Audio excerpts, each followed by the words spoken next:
Hello everyone, Eric Watson here, freelance writer, player of games, writer of words, recorder of videos, and tabletop role-playing aficionado. Welcome to our weekly live stream Dungeons & Dragons 5th edition online role-playing adventures. I'm joined as always by my good friends Chris, playing the noir detective human rogue Mannix. Hello, Eric. Heather playing the wickedly silent but deadly half-drow rogue Kaless. Greeting. Damn it, your webcams are changed now. Damn it. I'll fix that in a second. Rochelle playing the popular and charismatic Triton Bard Gillian. At some point when we restarted, it changed things. Hi. Hello. Raymond playing naive but lovable Turtle Fighter George. And Reese playing the undead-hating, animal-loving hill dwarf druid Theron. Hello. Push these around. We stream our sessions live on YouTube every Friday evening. Catch up on previous episodes on my YouTube page, as well as read weekly session write-ups at roguewatson.com and watch my behind-the-scenes No Players Allowed live series, Crafting Annihilation, on Thursday mornings. If you'd like to support the channel, go to patreon.com/roguewatson. Shoutouts to platinum patrons Andrew, Brian, Richard, and Joe, and gold patrons RPG Papercrafts, Charming Grenade, and Pretty Boy and Yuma. Thank you all for your support. For our campaign, we use Roll20.net. For streaming, I use Open Broadcaster software, and before I do our previously on, I need to switch some windows around. Damn it, it's switched almost every single one of these. Really? So, Oh. well, it's because I think I restarted Discord and things got a little changed. So you actually go here, and you actually go here, you actually go here, and you're fine. And you go here. Okay. That should be correct. Your window needs to be a little bit bigger. Alright. Nothing if not a webcam perfectionist now with all these. Oh, how did that one get screwed up? As he says, perfectionist. Damn it. Yeah, I screwed that one up a little bit. It's a work in progress. Unfortunately, this is something I cannot prep until we're actually getting here. I don't know. Okay, whatever. That's good enough. All right. Previously on Tomb of Annihilation, in our special Thursday night session, it was the day everyone had been waiting for, the day of the great dinosaur race. Kaless and Mannix both registered as racers, but Mannix's Hadrosaurus was really a wild-shaped Theron. Both acted as incompetently as possible during the inspection, resulting in 6-to-1 odds. Most of the party bet big on the Mannix-Theron ticket to win. Soon they would discover the druid might not give them the advantage they were hoping for, as Theron then had to actually run the race, along with several other racers with much bigger, faster dinosaurs. The race was a tour around the entire city, as the racers had to dodge rocks, navigate through a maze of merchant stalls, chug some beers, avoid a swarm of insects, and finally come crashing into the arena, aided in part by some caltrops thrown by Mannix. They won big, resulting in a payout of several hundred gold pieces for several party members. Mannix and Theron, you can both earn inspiration, not because you won, but because of the hilarious way you were sold how shitty you guys were going into that race sequence. Not too far off. How much we puked on the... Yes, resulting in some great odds. After winning second place, Kaless was able to sell her racing dinosaur for a huge profit as well. After the races, the party followed up on a message they had received that morning, a summons to meet one of the merchant princes of the city, Wakanga Otumo. Wakanga's extravagant, luxurious villa was a stark contrast to the seedy areas and slums the party had previously explored. He was keenly interested in the party's exploits, seemingly tracking their every move since the day they arrived. He told them about the company of the Yellow Banner, an adventuring party who had recently come through Chult and stumbled upon a lost city where they saw visions of a Serac. He handed the party a sending stone he had used to communicate with them before they had gone dark, explaining they could recall messages on it once per day. He also told them about Vorn, a construct left behind by one of the advanced age Ninja Turtles who had once adventured through these lands and marked its last known location. He would reward them if they could activate it and retrieve it for them. Finally, he revealed a little secret he'd been harboring, courtesy of the Harpers, a teleportation circle. It only worked in Chult, and he was hoping the party would be able to find others like it somewhere in the jungle, granting them, and him, exclusive arcane network in the jungle. Armed with more quests, and dripping with an excessive amount of gold, our heroes wake up to another day in Chult, ready to do some shopping, and head out into the jungle. And you all have reached level 3, officially. Level 3! Level 3. So we need to do our level ups. So we can look at the city for now. Finally. You guys were level 2 for a long time. How many sessions? I think 6 sessions? 6, yeah. I mean, we're session 9, and you made level 2 in session 3. I'll have to talk to our DM about that. It's fine by me. Sure, it's got a great level 2. So, let's go over what our level ups are. Starting with Manix, I suppose. Sure. At level 3, I get to drill down into an archetype. Or is that what they're called? The archetypes? Yep. Subclass? Whatever they're called in the book. Yeah, something like that. And I am becoming an inquisitive rogue, which is the shittiest of the named subclasses. It's the only one that's not a noun. But it is basically private investigator type stuff. And at that 3rd level, I get 3 abilities. Ear for Deceit, which I cannot figure out how to plug into my character sheet, but whenever I make an insight check to determine if someone is lying, I treat a roll of 7 or lower as an 8, which means with my insight bonus of 6, I can never have an insight check lower than a 13. Wow. That's weird. And if it is lower, it becomes a 13. The next one is Eye for Detail. I can use a bonus action to make a perception check to spot a hidden creature or object, or make an investigation check to uncover or decipher clues. I'm not entirely sure how useful that one is. Spot hidden people in the middle of combat. Mm-hmm.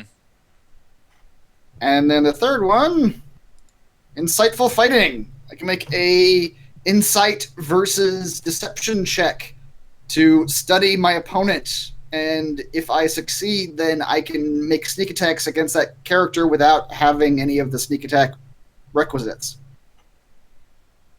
Just free sneak attacks. Wow. That's a lot of shit. Yep. What a weird- And that is... Oh, and sneak attack goes up to from 1d6 to 2d6. That's, yeah. Rogues just get better at doing that. Yep. They just get better at sneak attacking. And that is it. Alright. Hit points. Yeah, roll my D... Is it a D8? Everybody's Right. a D these days. What is a D8? Oh, wow. You guys looked at... Just hovered over the dice? On the top left thing? Over the dice. Oh, no. Oh, wow. What? Did they change What? that? Is everyone I didn't used to I do wanna that. do it too. That's What new. That's Yeah. amazing. Did Roll20 do an update today? Is that why it was all fucking weird? Is that why it's so... Yeah. Oh, I want to know what fudge means. What does fudge mean? I That's mean, interesting. In layman's terms, it means you cheat. If you're fudging a roll, it means you're Oh, I wonder cheating if... or lying about it. All right, I'm going to try that real quick. Let's try to just fudge it. It just rolled a 0. It just said 0. What? I know. Okay, I don't know what that means. Fudge it. What? I have no idea. That's weird. Okay. Anyway, that's really handy. I can just roll a d8 from here. 6. I'll take my 6. Yeah. And my con bonus is 0, so I will take my 6. Which puts me at 19 hit points. Still the I'm baby. I'm still a weakling.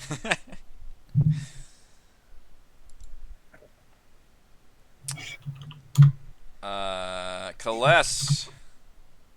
Level 3. So, yeah, so I also get a wonderful roguish archetype. However, I went with Assassin, so I didn't get as many cool things like Christopher got. But, so I get Assassinate. So starting at 3rd level, I'm at my deadliest when I get the drop on my enemies. I have advantage on attack rolls against any creature that hasn't taken a turn in combat yet. And if I hit on that roll, then the creature is surprised and it auto becomes a critical hit. So you can do that on top of also getting your sneak attack die. So it'll be a sneak attack with advantage, and if I hit it, it's a critical hit. So, Jeez. I don't know if you remember, but I almost murdered you with that ability in our last campaign. I don't doubt it. Yeah. Those hired killers at the end when you guys were sleeping, they had assassinate. Oh yeah. Oh, And wow. then I also become proficient with both the disguise kit and a poisoner's kit, which I don't currently have, but now that we have finished the dinosaur race, I will be purchasing both. There you go. You can have my disguise kit. I don't ever use it. I think I have 3 of them actually. Three of them. I don't know what. No, I guess it's just 1. But what's the 3? There's also a 3 beside it, and I don't know what that means. I think I think that's that's weight. just the third line. Oh, it's the weight. I don't know why I would have 3. On the right side, I think that's Yeah. weight. Yeah. And then I also did gain one other thing since my character is half drow. At 3rd level, I gained a free spell of Fairy Fire. So I can just cast that whenever I want. That's a good spell. Once per day. Once per day.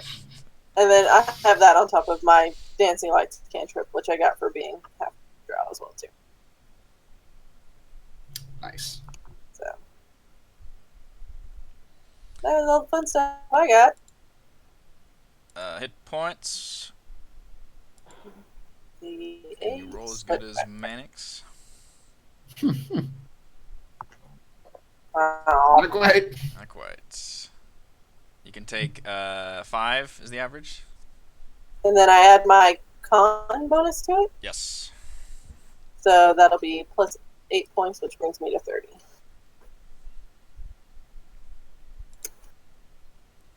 Nice. Gillian, about level 3. Okay. So I also have a few things going on. Unrelated to D&D. Yeah, just in general. Let's just talk about my life for a second. You have the Okay, so floor. at level 3, I choose my Bard College, and I chose the College of Whispers, which is in the other guy thing. What is that? The Xanthum. You know what I'm trying to say, right? Xanthum gum, yes. That's what I was trying to say. Oh, sorry. Brought to you by Xanthum. You The know. official gum of Jolt. That's right. Anyway, okay, so I feel like it's a little bit out of character for Gillian, but the here's my thinking. So Gillian is getting a little bit like she's just a little like she's turning into kind of like a monster of a celebrity sort of a thing, like a little bit drunk on fame and attention. And College of Whispers is about basically like psychic damage and ability and stuff like that. So at level 3 in the College of Whispers, I gain Psychic Blades, which I gain the ability to make my weapon attacks magically toxic to a creature's mind. I can expend one of my Bardic Inspiration to deal an extra 2d6 psychic damage to that target. And then also Words of Terror, in which if I'm speaking to a humanoid for at least a minute, I can attempt to see paranoia in its mind. They have to make a wisdom saving throw. If they fail, they're frightened of me or another creature of my choice for 1 hour until it's So attacked, intimidated. Oh my gosh. until it's attacked, or if it witnesses one of its allies being attacked. She's a That's monster now. You're using celebrity status for evil. I know. What is your I alignment feel again? It was lawful good, but I don't know. I think it's changing. You are the group's Please, moral okay? compass. You cannot go evil. I'm only gonna use this stuff for good, though. You know, I'm only gonna use it for good things. Yeah. I will only magically toxic a creature's mind for good. So that's what I do, and then okay. So I also gained expertise, in which I choose 2 skill proficiencies, and that proficiency bonus is doubled for any ability checks. And I just basically, I don't know how we would add this in Roll20 either. So I basically just wrote it in. It's a thing. How do you do it? Well, so we were looking at that because weren't we talking about my jack of all trades too, which is also a thing? And I think we did include that. I think so, but the reason I were looking at it earlier and it doesn't look like the jack of all trades is included. And so I don't know if Roll20 was updated or what. Jack of all trades gives you a +1 to everything you're not proficient in, and it looks like it. Right. So that has been. I guess I don't. But look at what I just rolled. I don't think it is. I rolled a. You're proficient deception though. Yeah. No, I'm not. It's Oh, not you're not? checked. No. Oh, okay. My bad. And here's athletics, because that's just. Well, your athletics should normally be a +1, because you only got +1 of strength. So your jack of all trades gives you. So it added into the skill, but not the. Okay. So aren't it's you- already on there in the. Proficient in athletics. I'm not. Why do you think I'm proficient in all these I things? thought I saw the checkbox earlier. Don't have skills. There's no checkbox by it. All right. So it is working. It's just combining with your whatever. Okay, so it's just. Oh, I see what you're saying. Okay, so it is right, and we did figure that out before. Okay, so then expertise, but I don't know how I would choose that. How I would. I've got it because I had to do expertise on a bunch of things. So if you're on the little gear icon on the top right, in the middle column at the bottom, you've got all your abilities, and they'll either say normal, or expertise. Oh, okay. Perfect. And you should still check mark that you're proficient, but if you have proficiency checked and they say expertise there, then you get the double. Okay. So cool. Thank you. Acrobatics and insight is what I chose for that. I was thinking of acrobatics, not that fun. I don't know how you could possibly confuse those two. And then I'm a dumb Go back to your bear form, Terrence. With pleasure. Time to get mauled, assholes. That's how I solve my For problems. my level 2 spell, I learned Enhance Ability, which lets me give people lots of different things. Yeah, you choose. Yeah, it's there's a bunch of different ones, and I might need to put a post-it on my computer with all the different things. It's just kind of hard to read it in here. Well, I can. Let's see. Just cast it. I think you can basically add to anybody's base stats. Yeah, so there's all the different things. So it's advantage on Constitution checks and gain hit points temporarily, advantage on strength checks and gain strength and blah blah blah blah blah. There's all these different things that I can choose from, and it lasts an hour, I think. Yeah, up to an hour, requires concentration. Nice. Yeah. You only get one spell? Yeah, yeah. Okay. She gets 2 level 2 spell slots, right? I have 2 level 2 spell slots, but I only learn 1 more spell. Okay. I didn't know how I think. bard spells work. I think we forgot the long rest here, Four, though. 5. Yeah. No, this is right. It says I only know 6 spells, and I do have an extra spell on my thing from something else, from one of my... Oh, and the other thing is, for my Triton race, I have that control air and water ability, and starting at 3rd level, I can cast Gust of Wind with it. So. Oops, that didn't work. I guess you have to do the player. Okay, so I need to roll 1d8. I mean, wait, what do I roll? For hit 1d8? points? Yeah. Bard's a D8, yeah. 1d8, yeah. No, it's just fucking nail. So 23. And then, wait, do I add, again, my Constitution modifier to that? After you roll. Whatever. So, there you go. So now you got 5, so now you add your Constitution mod. Which is 2, so it's 7. Yep. So 25. Yeah. I put your character on the map up here if you want to select them and do long rest, because I don't think we long rested you. Ah, thank you.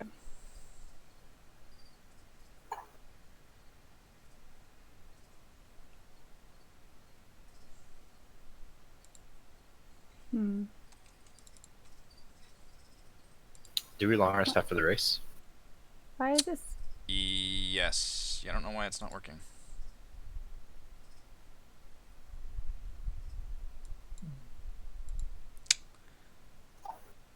Oh.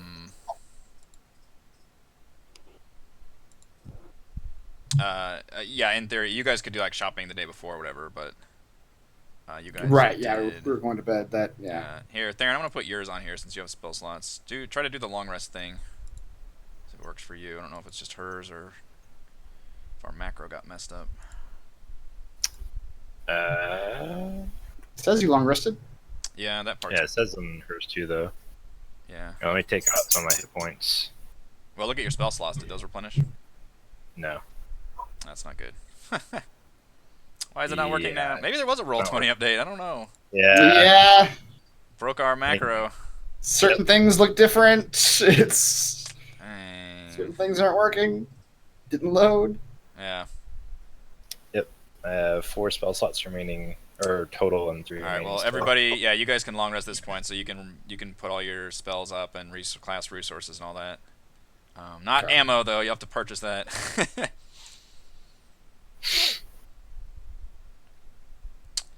So long, Devor.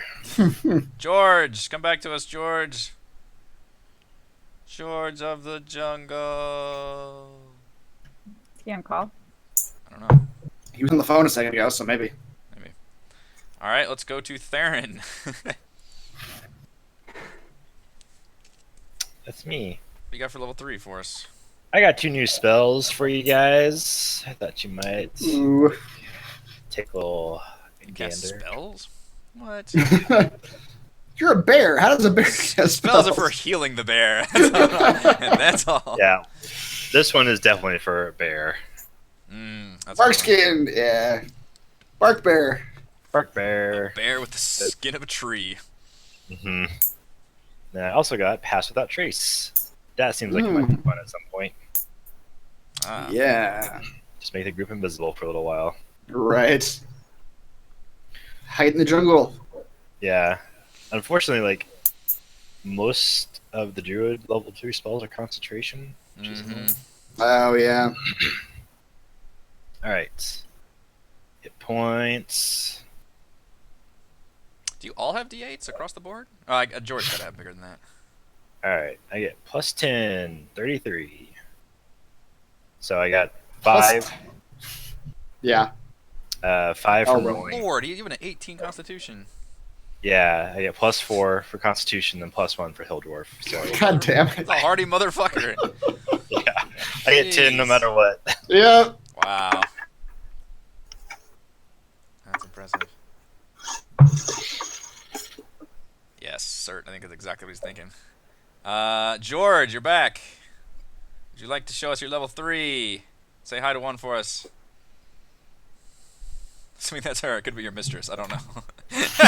There she is. What is she showing it? What are those? Is that a snack? The Hope she cheese brought- whip. I hope she brought enough for the class. He says he hope you brought enough for the class.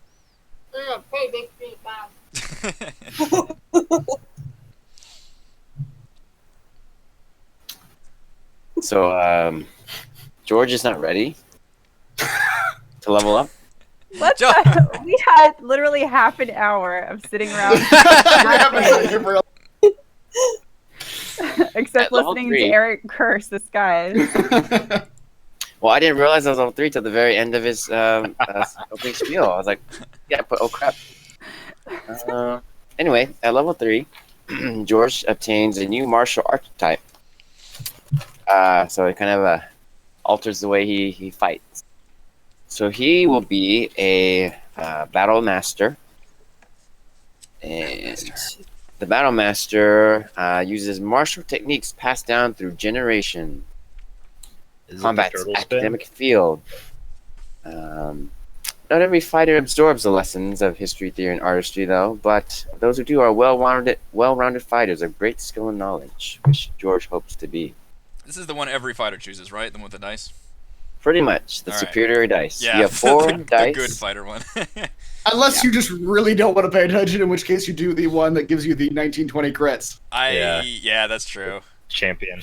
If you just don't want to pay any attention at all, just do that one and swing. Yeah, and Eldritch Knight is the magical one. Oh, that's so- right. Yeah. But yeah, you get 4 superior die, which are d8s, and then you get 3 maneuvers of your choice. And this is where I'm not quite ready. Okay. But, Yeah, you don't have to choose those now. That's fine. Oh, thank goodness. You don't choose. I will So not choose for you. I do also gain a proficiency with 1 type of artisan's tool of your choice. So Sweet. We use those all the time. Artisan tool. if I can't find artisan tool, I may just become proficient with my pan flute. Forgot that was a thing. But Yeah. yes. Gillian. Proficient with your pan flute. Gillian and I need to become better musicians. I don't like that you're stepping in on my territory. I'm the only musician in town. He becomes very passive aggressive every my time. only skill. Yeah, every time she plays, he's playing. She just keeps I playing wake up- louder and louder. I wake up one morning, my pan flute's broken. Who did this? Well, believe Alright. me, because I'm the drow. Alright, let's see if I can roll a better Yeah. 1d10. So all y'all are D8 except George is D10. Okay. Yeah. Son of a bitch, it's just average. Just average. Nobody rolled So, horribly though, interestingly enough. No. Yeah, everyone rolled like either the average number or the one below it. Yeah. so that brings me up to Except for 28 you. with my constitution. 6, 8, yeah. 28? Okay. It's hard to fucking compete with a fucking 18 con hill Mhm. fucking druid. What's he Alright, at? I can tell you. I gain mass at every level. He'll soon But he's a take over.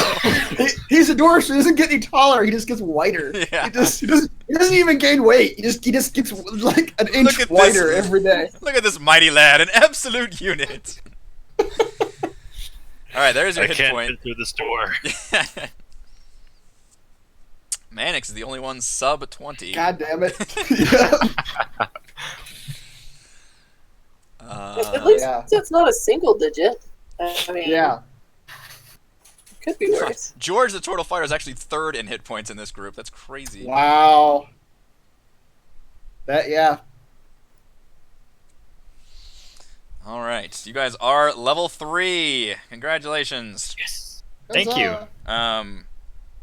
So at this point, I took on myself the oath of level 3-ness. it is the next day from the races, and it's just kind of, this is a free form. You guys can do shopping if you want, or meet with whomever you want. Just play it by ear. Whatever business you wanted to take care in the city, now is the time. I am going to find my friend. What's his name? I'm going You shopping. Hackenstone. I'm going to buy a growler of ale, head out to the woods, Oh and boy. get plastered. Okay. Getting drunk with you. He's definitely down for that. All right. The whole time he just tries to tell you about how great this mine is, and the riches that you guys will have. I ignore him and just keep giving him. He's sad that you missed the races. He tells you like all about the races. Yeah. I guess you've seen it. This Yes. fucked up looking dinosaur won it all. And then I think they took him out back and shot him. Well, here it certainly wasn't me. What? It's a weird thing to say. That's a weird thing to say. You're just gonna. I think Theron's just gonna say that each time. Wow, Well, so- you. It definitely wasn't me. I didn't think it was. Exactly. That would be weird. That would be weird. I need a piss.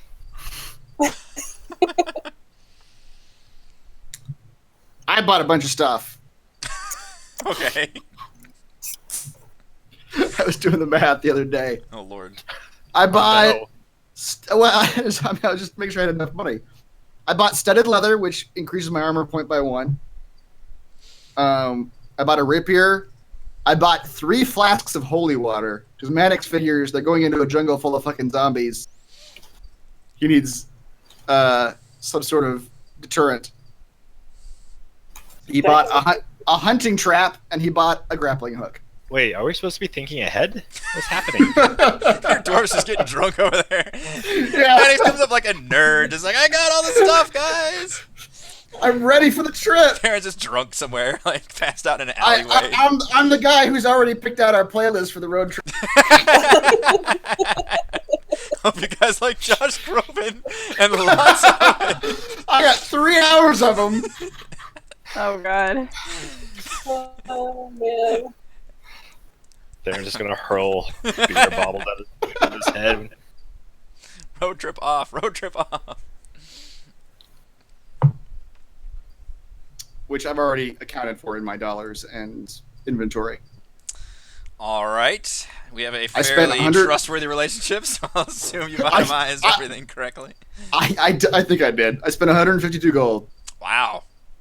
And now I have like 130 left, I think. You had 100. How much gold did you have? Dude. I made some money. Dude. How? What? They way? made so much money on the dinosaur race. It's not even funny. Oh my I goodness. have 348 gold left. Yeah. Because I'm gonna get drunk. All of it on ale and whores, please. Just skip the whores. Give me the ale. Baron cares not for your women. They'll just get in the way. I'm an engaged man.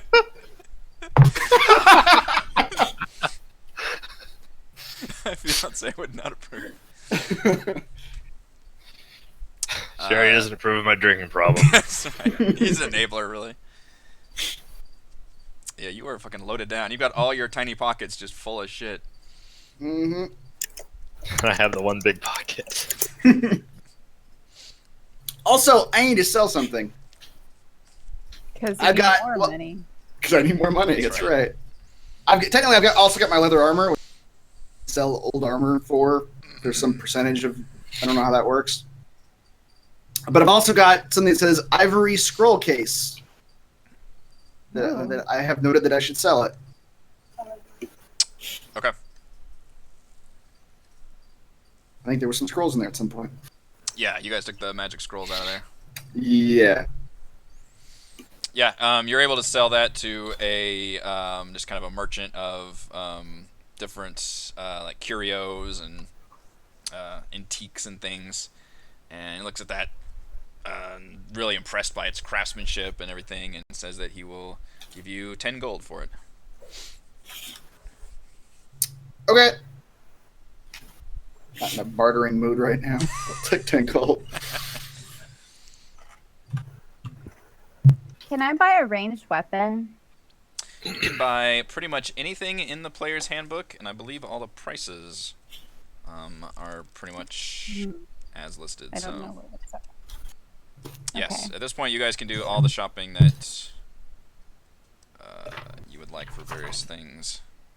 I will say there are, if you want to go by river, you need to buy canoes, and the canoes are 50 gold apiece, and each canoe holds 6 people. Theron buys his own canoe. For me, and I all was these gonna say- shapes. Let's say we should probably have like 3. We're gonna have not. You said it's 6 people each. They hold 6 people each, Okay, we're gonna have 10 people. up to 6 people, I guess. But you know, if we have a redundancy, then if one goes down, we can fit all 10 people into 2 canoes if we have to. 4 canoes it is. A fleet. Two a fleet of canoes. Does it tell you what the sell value of different things are in the player's handbook? Like, because I also bought studded leather armor, but I want to just sell the old leather armor, so... Yeah, we had a system for that once upon a time. It's something that all rogues do as soon as they get some money. Sell old equipment. Specifically sell leather armor and buy a set of. So the leather's like the best because you start can with ever get. yeah. Yeah, I want to buy some hide armor and a sling actually, Hide armor and a sling. because I don't. Studded armor has metal in it, right? It does. The splint armor? That's heavy, actually. I will buy a crossbow. A hand crossbow. Hand crossbow.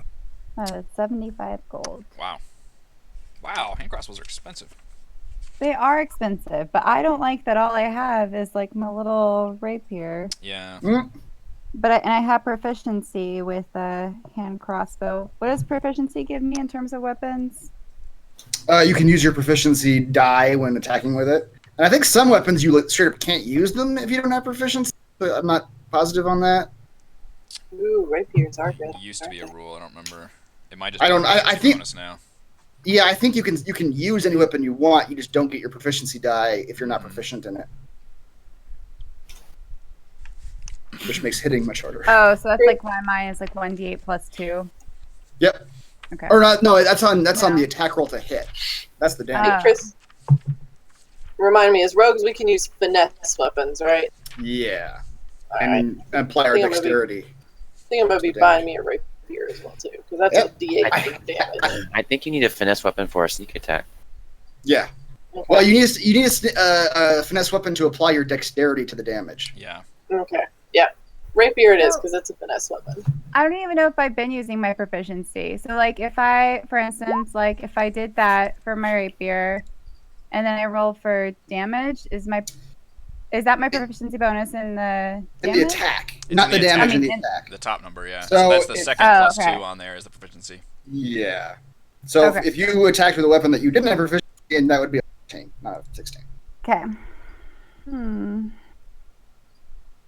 That was good rolls on both. Yeah, exactly.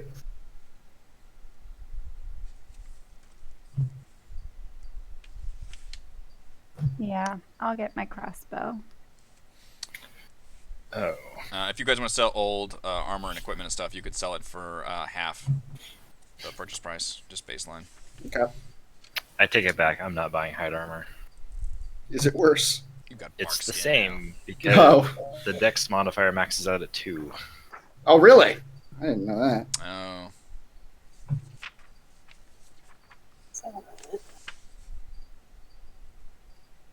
Which I know is a first world problem, but Oh, medium armor.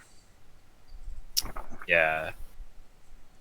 So I get 14 with hide, but my dex modifier is a 3, so I get 14 with leather anyway.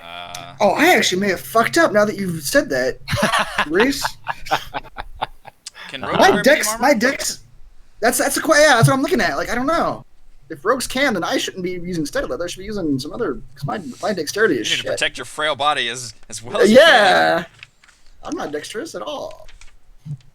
I'd be surprised. No, it's just light armor for rogues.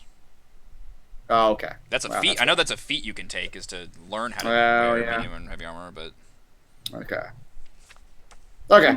Can I add weapons from the compendium? Like just drag those over? yes, but Yeah. make sure you're not adding the proficiency because that's the first one that shows up. Make sure it's under the weapon folder. Under the item folder. Item folder, yeah, sorry.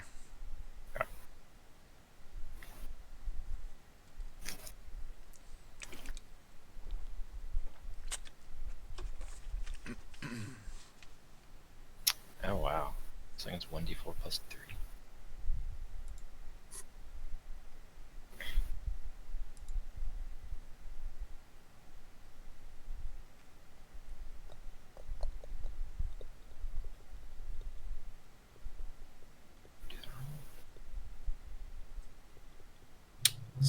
Selling out leather would be 5 gold.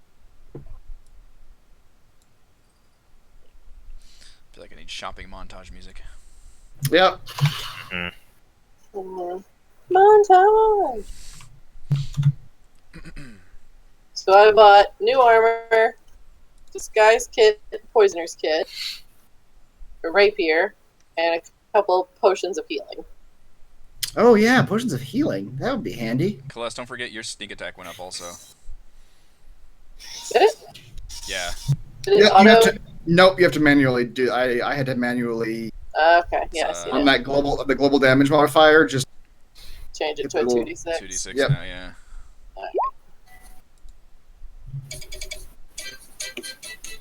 There you go. There you go. that is the shopping music. Love it. I'm Hey, saddled with a so takedown I'm- now. didn't- YouTube's gonna be like, not that Nintendo music, son. Especially Nintendo, yeah. Yeah, they don't play.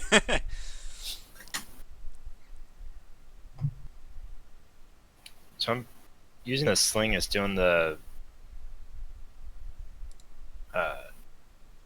damage is +3 damage.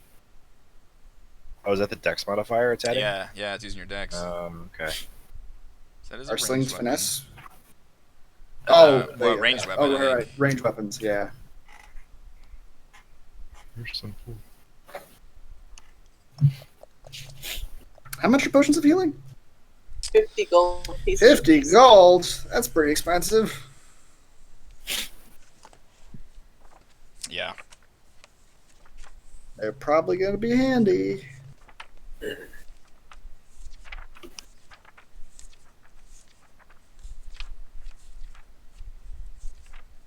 A signal whistle.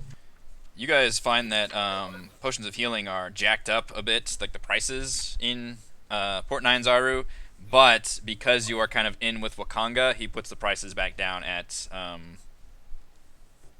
like baseline player's handbook price. Oh. But that you know that's like a special deal for you guys because normally How much were they beforehand? they jack in Port Nine Zaru they jack up the healing potions to 80 gold apiece. Ah, wow. That's a markup. Yes. But since you guys are kind of working as Wakanga's reps, at least, you can buy them for 50 gold a piece. Agents of the city. Yeah. All right, I'll buy some potions. I also bought some more arrows since they were cheap. I also bought some bolts, yeah. And I filled out my caltrips and ball bearings. I was gonna say, yeah, you guys want to buy it because ammunition is a thing. We haven't done ammunition before in our games, but we are doing that in this one. So if you need to buy, Which, ammo, are you going to let us... Because I haven't done it yet, but are you going to let us attempt to regather our used ammunition? Yeah, I forgot what system we used. I had, which I think it was just Which one? Raymond's Ranger last game. I had him like roll Was it dex skill? check, try to like, yeah, it was like a skill check, Yeah. either dex or sleight of hand or something to like pull arrows out of bodies. Yeah. Yeah, I would probably say there's a chance. You're never gonna recover all of them. I'll say that. Right. I think it was like, the highest was like 50%. Yeah, that sounds good.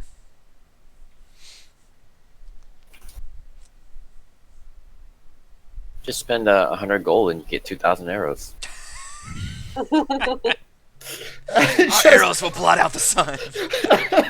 One canoe is just full of arrows. It's the arrow canoe. Now we just shove this canoe at something. Rains arrows. I'll buy one canoe also. Can I buy a camel? You Can can you put it on a buy canoe?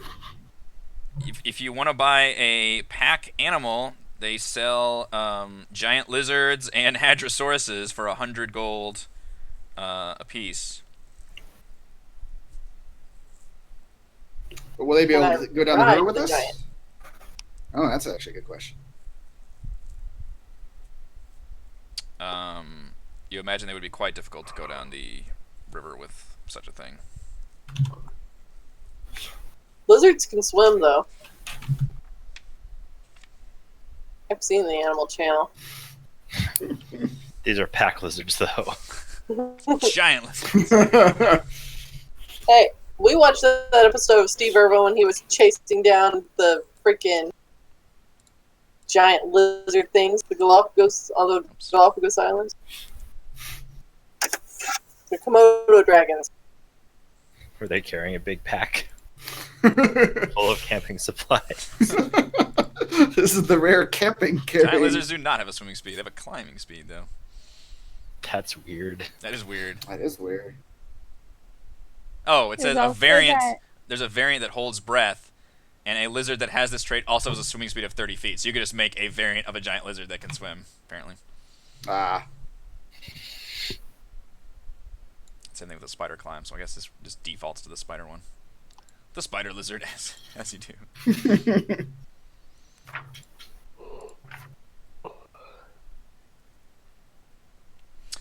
Undril has been with you guys, shopping around, just getting her own shit together, and she's obviously very much not being annoying about it, but definitely desiring to go to... Which I'm going to go ahead and put you guys on the map, because I think that'll help you guys plan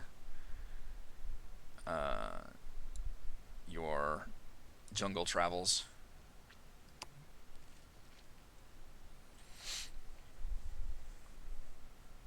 But she definitely wants to go to Camp Righteous. I think that's what we decided we're going to do, right? I think. Head towards Camp Righteous and then maybe cut over to whatever was right across the way. I can't remember. It was over there. Give it a second to load. This is the big one. Yep. It's the one that loads every hex Yeah. individually. They're all in the token layer individually. You guys may have a few new locations since last time. Which the funny thing about that... Oh, okay, there. Yeah. Camp Righteous, and then we were going to try to find our way over to Firefinger. That's right, because where are we going to Firefinger? Is that the Azaka lady? Is that hers? Yeah. Yeah, if you wanted to take Azaka, she would waive her fee if you agreed to go to Firefinger to retrieve Sure. a item of hers that was stolen. I think that's what we told her we'd do. All But right. is she okay with going with us to Camp Righteous first, and then going to Firefinger? You have not talked to her about it yet. I thought we did talk to her the night we met her, but I'm not positive. Oh, It's been a long time. yeah, it has been a while. I don't That sounds like remember a job for our Heart of Gold Bard. Yeah, go convince Sazaka to... Convince her. Whatever means necessary. I will poison mine. Oh god. Have a Do you want psychic- your mind to melt? The one new location you guys did get was Vorn, who should be on your map here, which Wakanga said that he had that journal that pointed you to the construct's last known location. Oh, that's a Born? Yeah. That one, oh, that's even closer to Camp Righteous. Maybe we won't go to Firefinger right afterward. But the money. Put the bunny. Nah, we'll figure that out when we get there. Put that on your tombstone. That's right. Might happen sooner than later. Perspective. Oh man, if we all died at once and had tombstones right next to each other, we could tell a story. Yeah. The best environmental storytelling. Let's do it. Let's make a suicide pact now. Oh, did you? Somebody made a funny joke about it. They were really excited if the bombs ever dropped because then they could like go into their bathtub and give like a thumbs up and create like an environmental storytelling for whoever comes in, like discovers their skeleton later. Just a skeleton in the bathtub, give it a thumbs up. Yep.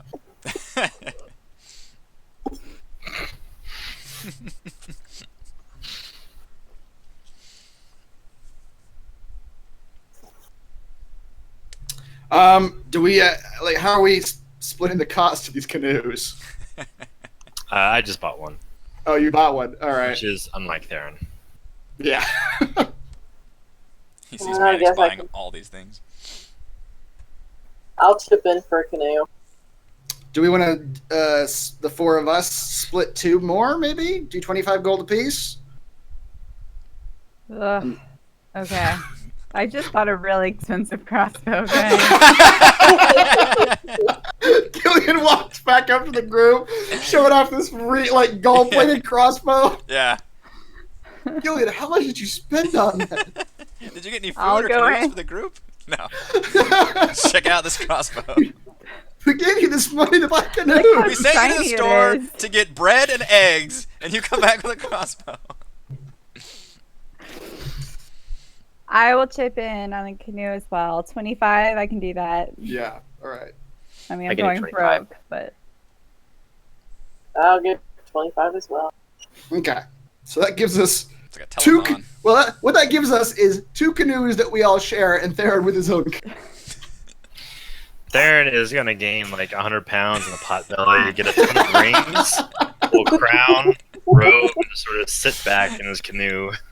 And his canoe's just gonna go off course very slowly. Just veer off. Goodbye, everyone. By the way. Goodbye. I'm one with nature now. Nature How- hates me now. How many canoes are there total? 3. 3 canoes. Okay. Is that how many we need? Or? Yeah. We've got us 5, Annette, Undril, Azaka, and the 2 catmen. I thought each canoe holds 6 people, right? It does, yeah. So we technically don't need 3, but I kind of just wanted to have a backup. That's you don't want to sit that close. I to just people. gave you 25 gold. This will be good. One of these canoes is bound to sink. Especially when we name it Old Sinky.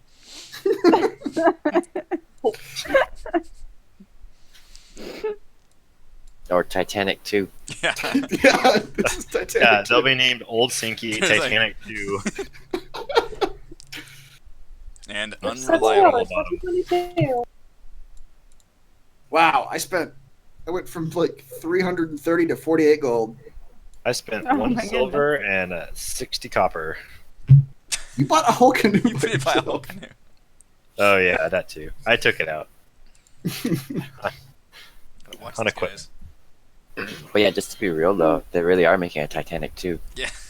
We- I actually heard that, What? and then they're gonna sail it act route the Titanic. Took. Man's hubris. Why? Yeah, it's This- fucking this humorous. is It's gonna all be sailing. That. To Oh my prove It's that sailing we in can. 2022. Mhm. And there's your news for the aren't week. anymore. So unnecessary. It's being built in Australia. Well, there's your problem. They don't I know would icebergs. I don't know icebergs. I want someone to build the Hindenburg too. That's what I want. I'm not even a superstitious person, and I would not go on that. Yeah. It's just crass. It's just like I don't know. I've never been on a cruise. I think I would like to make that one my first one. very First cruise. and last. Yeah, and step on the boat and say, "There's no way this boat can sink." Just say that every like 2 steps that you take until everybody around you's like, Just- shut up. I was at the bar saying that over. What do you think the odds are this boat will sink? Oh, did you hear? I Oh, mean- no. We're fine.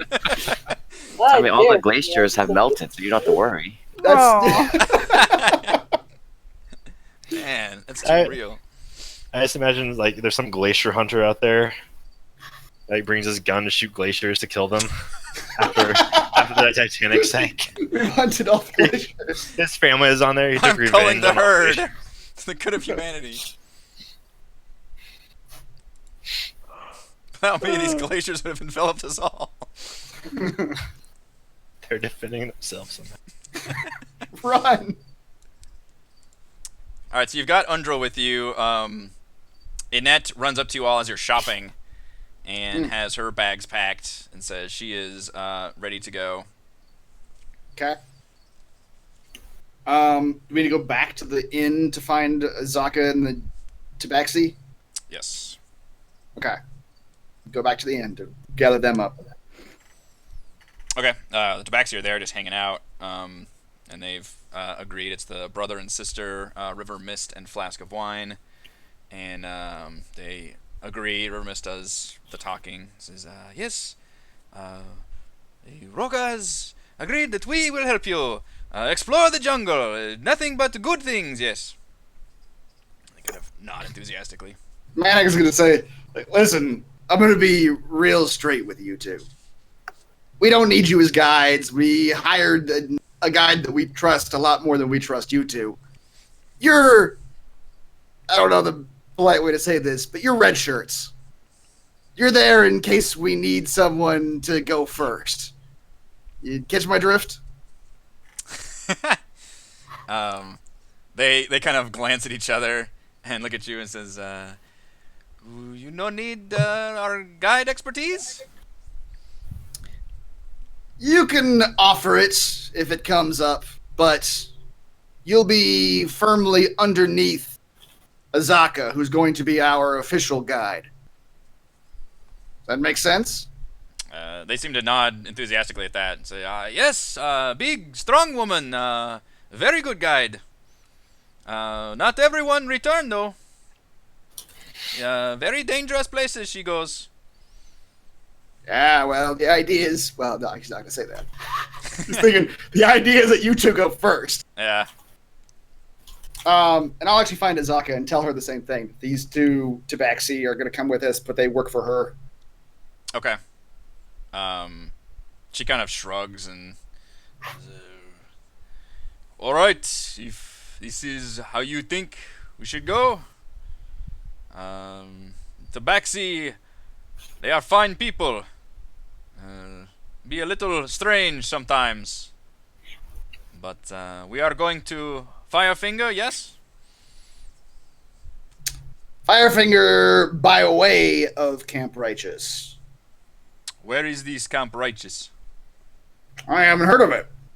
It's down a parallel river, you see. What's this river called? The Ocean Star River.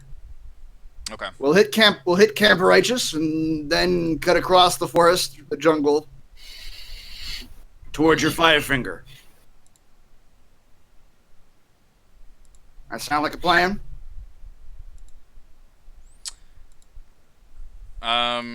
She nods slowly and says, the river Triki would be the faster way to get to Firefinger, but it is very dangerous. They say most dangerous river in Schult. So Ocean Star much more tame. We could... As it happens, part of the reason we're hiring you as a guide is to get another member of our party to Camp Righteous, back to her people.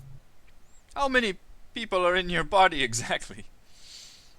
There's gonna be 10 of us, all told. Her eyebrows shoot up at that. You've met the 5 that are in our party, and then we've got yourself and these 2 Tabaxi, and then we've got ourselves 2 of the religious types. She rolls her eyes at that. They're capable people, as far as I can tell. We go to this camp, and then we go to Firefinger next, yes? Give her a thumbs up. Alright. We will do this. You've got canoes? Yep, 3 of them. Very good. Keep eyes peeled. The rivers all have waterfalls. They're going upriver. So, when we reach waterfall, we'll have to take canoes, go around, slow us down. That sounds like a lot of work. It is. Alright. You can't go up a waterfall. But Damn. canoe is fastest travel. Best travel in Schult.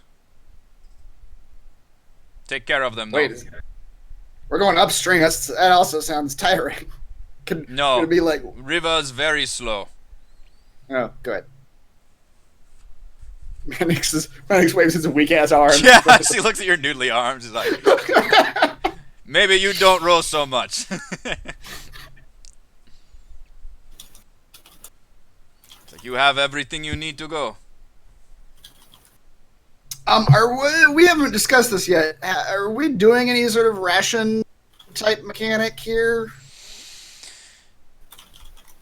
My short answer is no. We're gonna assume you guys buy a rain catcher in town. It's like a single gold. And the Okay. rain catcher will essentially let you get water, and then basically you can just kind of forage for food as a free action, just kind of while you're traveling. Okay. So They're in malls for food. yeah. So my short answer is no, but there may be like events or something that could make that change, but we're not gonna like actually deduct rations or anything. Okay. Like I've that. got 5 rations in case Yeah. we can't, find food for whatever reason. But Okay. otherwise, I'm not gonna like stock up. Yeah. So before we set out, or sorry, does anybody else have any shopping they want to do? Mm-mm. No. Okay. We need to go over our jungle travel rules. We're leaving the city. We need our jungle music. Jungle music. Jungle music. We got a boombox in one of the canoes. That's right.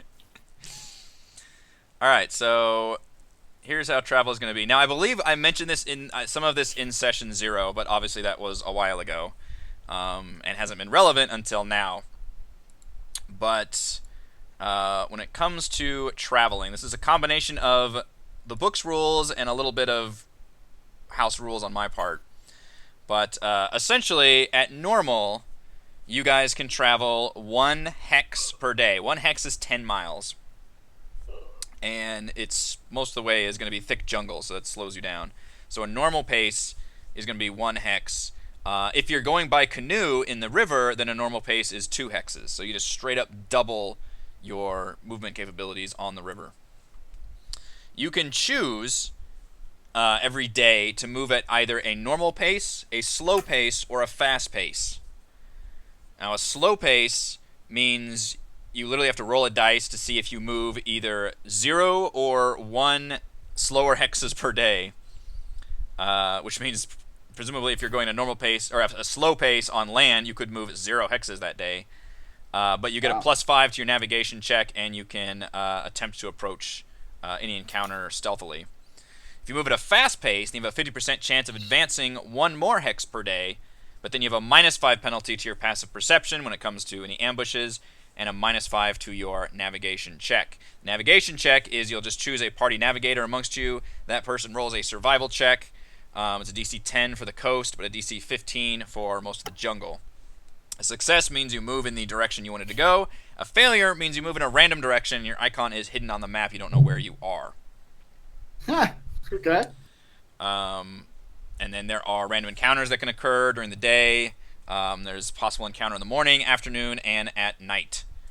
And then for night, there are 4 guard shifts that you'll have to post every night. You don't have to fill those shifts, but in terms of when a possible encounter can occur, it can be during one of those 4 guard shifts. And any of your allied NPCs can obviously fill that role. Guard uses their passive perception to notice any threats. The other important rule is, and I know I discussed this in session 0, but I'm mentioning it again because now we're in the jungle. You all do not automatically long rest at the end of a day of traveling through the jungle. When at night, you gain the benefits of a short rest, but a long rest benefit is not automatic. So you almost want to think about the jungle as one big dungeon in terms of how you're exploring it, in terms of how you need to manage your resources. Now, that's not to say you'll never long rest, but think of long rest as being like a possible random encounter, basically, you could get. Just occasionally, you might find like a cave or something. So you're saying that there might be opportunities to long rest Yes. that just kind of come up randomly? Okay. Correct. Yes. So it's not like you'll never be able to long Versus- rest in the jungle. It's just that it's not going to be an automatic every night thing.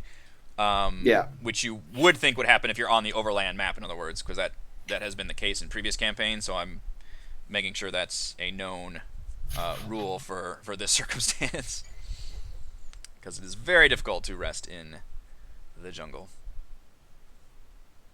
How do you guys feel about player death? I'm for it. I'm excited about player death. Anti. I'd like to become a ghost. This has come up many, many times in my Crafting Annihilation stream. This seems to get people very fired up about having to discuss player death. And I know we haven't really talked about it much. And we've never really... Oh, this is a real conversation. I thought you were joking. I'm half joking, but also, like, I feel like it's a conversation we need to Doesn't- have at some point, like, before it This becomes a doesn't thing. bode well for us. I mean, ultimately, I'm the DM, so obviously I can, rule on whichever, but I just kind of want to hear your, like, immediate thoughts on... We have a penalized system already, so if you go down, you have to roll the con check, and you get the lingering injury. And technically, if you died in previous campaigns, somebody could just bring your body to a temple in a town and resurrect you. Yeah. There's two problems with that here. The first problem is you're leaving basically the only town in this campaign, and it's really hard to drag a body across the jungle. The second part is the death curse literally prevents people from being resurrected if they die. Right. So because of those limitations in place, it creates an interesting extra dilemma on... Now again, if you go down to 0 hit points, you're not dead. You're just down, and you're rolling those death saves, and you can be stabilized and all that. That's happened before in our campaigns previously, and then people get those lingering injuries and all that. All that's fine. What has never happened in our campaign is if somebody dies after that. Like, they literally fail their death saving throws, or they get obliterated somehow, or something happens to that effect. And we've, unfortunately, as a group, never just handled anything like that before. And I'm not saying it's going to happen right away here or anything like that, but He's definitely saying it's going to happen right away. it's just something to keep in mind. Tomb Annihilation can be very tricky in some places. 10 minutes. No.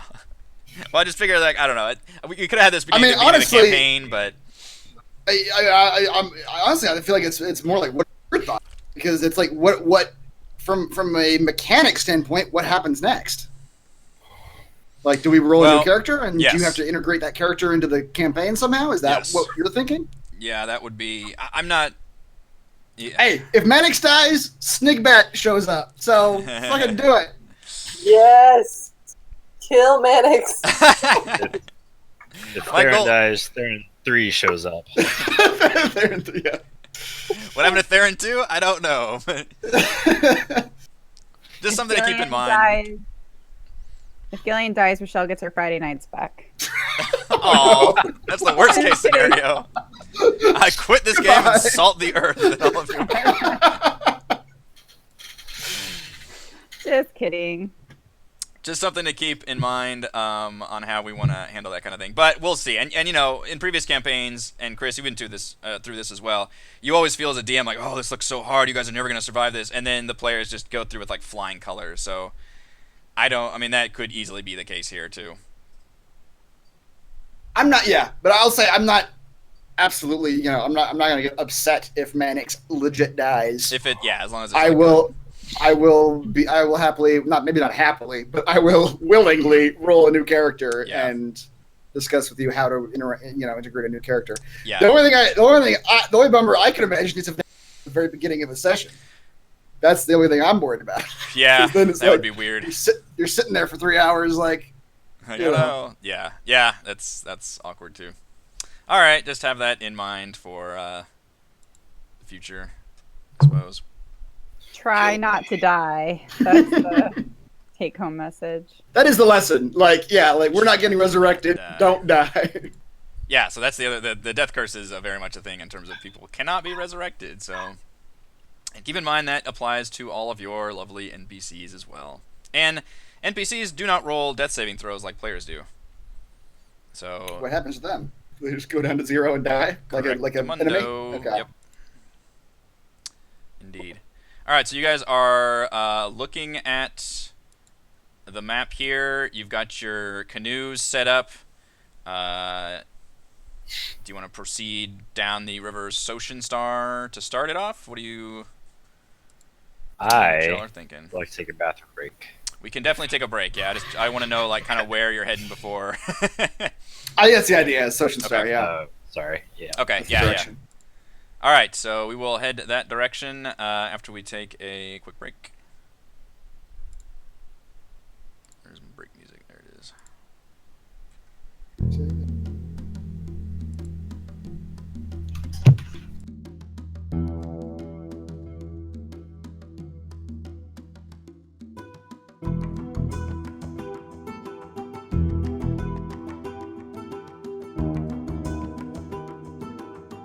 will you come help me move the child?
Alright, are we coming backsies?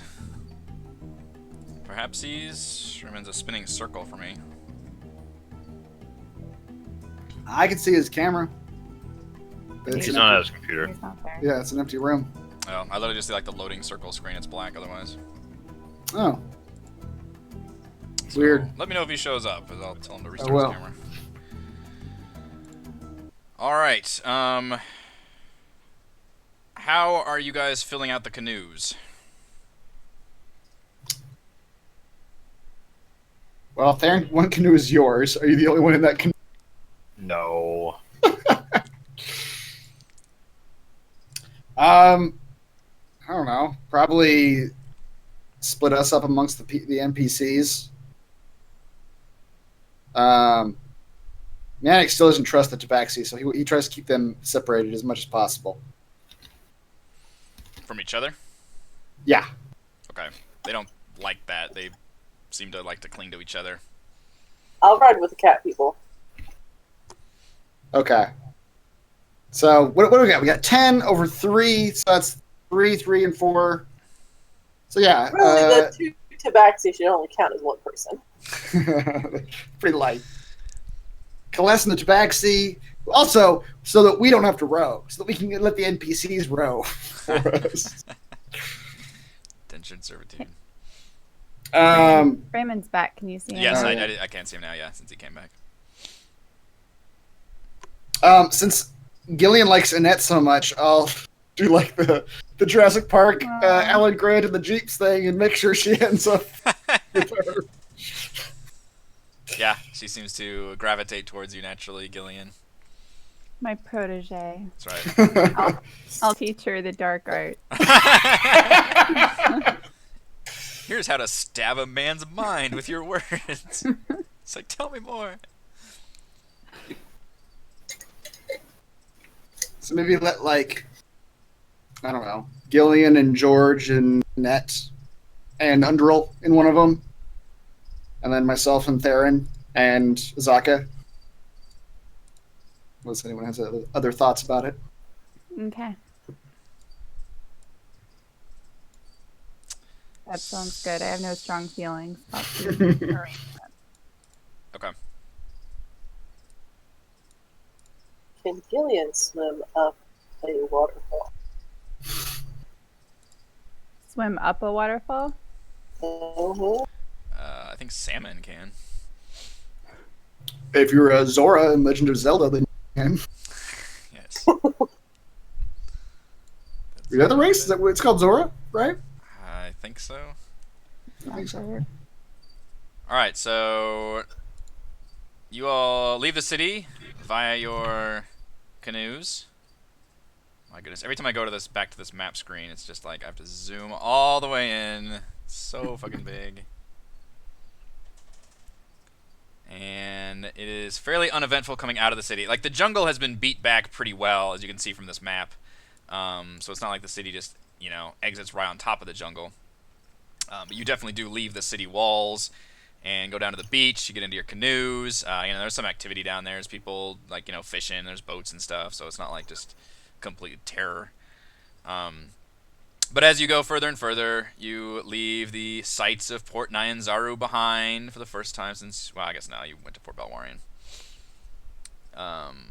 And you pretty uneventfully just kind of sticking to the beach area, canoe your way over real to... quick, what do the Yes. little symbols mean on our maps?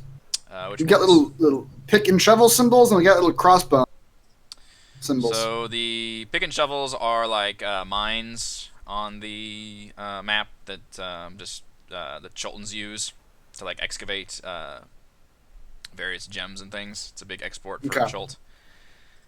The crossbones are noted on your map to be zones of undead. Yeah, so the map you got from Ortome, she'd been tracking the activity of the undead in the jungle and has noted that basically a lot of interior regions of the entire jungle are just crawling with them. Okay. And what do the yellow outlines mean? That is where she was tracking the Undead? Yes. Yeah. Okay. The crossbow's just kind of a note that like this is a undead zone, and then the Okay. zone is like the full like green. Which you can see the other river is kind of like cuts right in the middle of like undead territory, so it's pretty dangerous. This Okay. one kind of goes near there, but so you guys reach the mouth of the river, and you kind of turn a corner into the river proper and start going up the river and around a bend. You can see about maybe 80 or 90 feet in front of you two large shapes kind of snapping at each other over a big like mass floating in between them, and you can see one of them picks one up and it just kind of like pulls like a piece of it out, and the other one kind of grabs it, and it's like a reverse Lady and the Tramp thing. They're just pulling this thing apart, and just there's blood coming out and everything. These long-necked reptilian creatures, pretty good size, sharp teeth.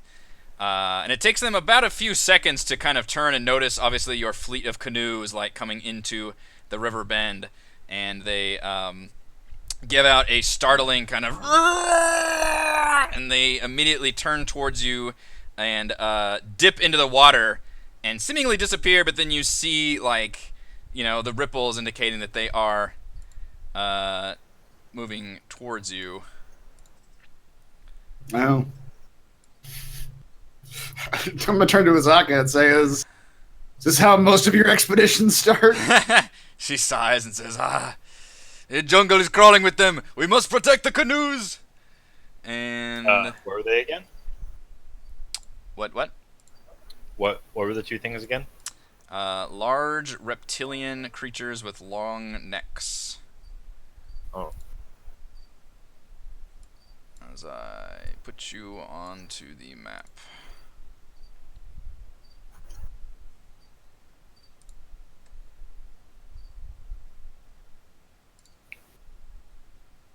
Oh, like sea monsters. Okay.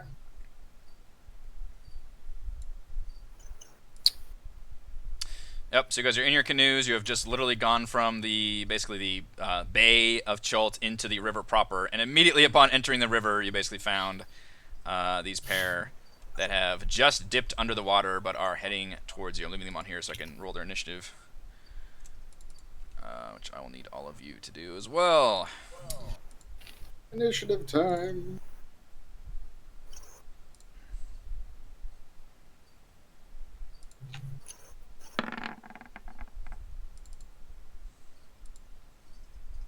There's no surprise around here. God damn it. I kind of shit the bed too. Oh, yeah. I'm trying to reload Roll20, so if you could roll for me, because it stopped working, so I opened it in Firefox. See, I think there was some kind of an update or something, because And Roll20's got a history of doing an update and it not working for a little while. And just kind of fucking everything up. Yeah. Yep. Look at my initiative rolls, by the way. Just kind of nasty across the board. There we go. That's a decent one. Yeah.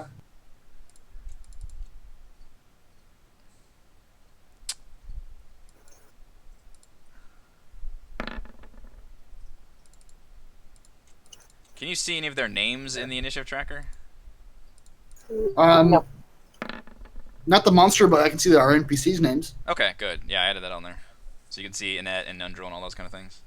Mm-hmm. Nice. Okay, yeah. I don't because I realize that's a problem when you face a lot of different things. You're like, okay, what is this? Yeah. So I need to roll for Gillian. Is that what you're saying? Yeah. Okay. I still can't see anything. Oops. Les is gonna long rest. I was gonna take a nap. Y'all got this. How do you guys actually roll initiative? You just roll The dice. word initiative. Where is I don't know, actually. I think just baseline, it's... the initiative is right above your hit points. Like, right in the middle. Thank you. Holy crap, I couldn't find that. Actually stare at your sheet. Hey, I gave you a natural 20 on initiative, Killian. Wow. So unfortunately that means you are first, I believe. Okay. I don't. No, I, Or you and Class actually tied, so you all can decide. well, whatever. You can go first. I don't. Whatever is fine. I don't think this is gonna load for me. So. I could not get mine to load while I was rolling running Discord. I had to quit out of Discord. Yeah. I guess I can try it, but yeah, Class, you can go first. Okay. Well. So they're currently under the water, right? Yes. Yeah, so underwater rules. How does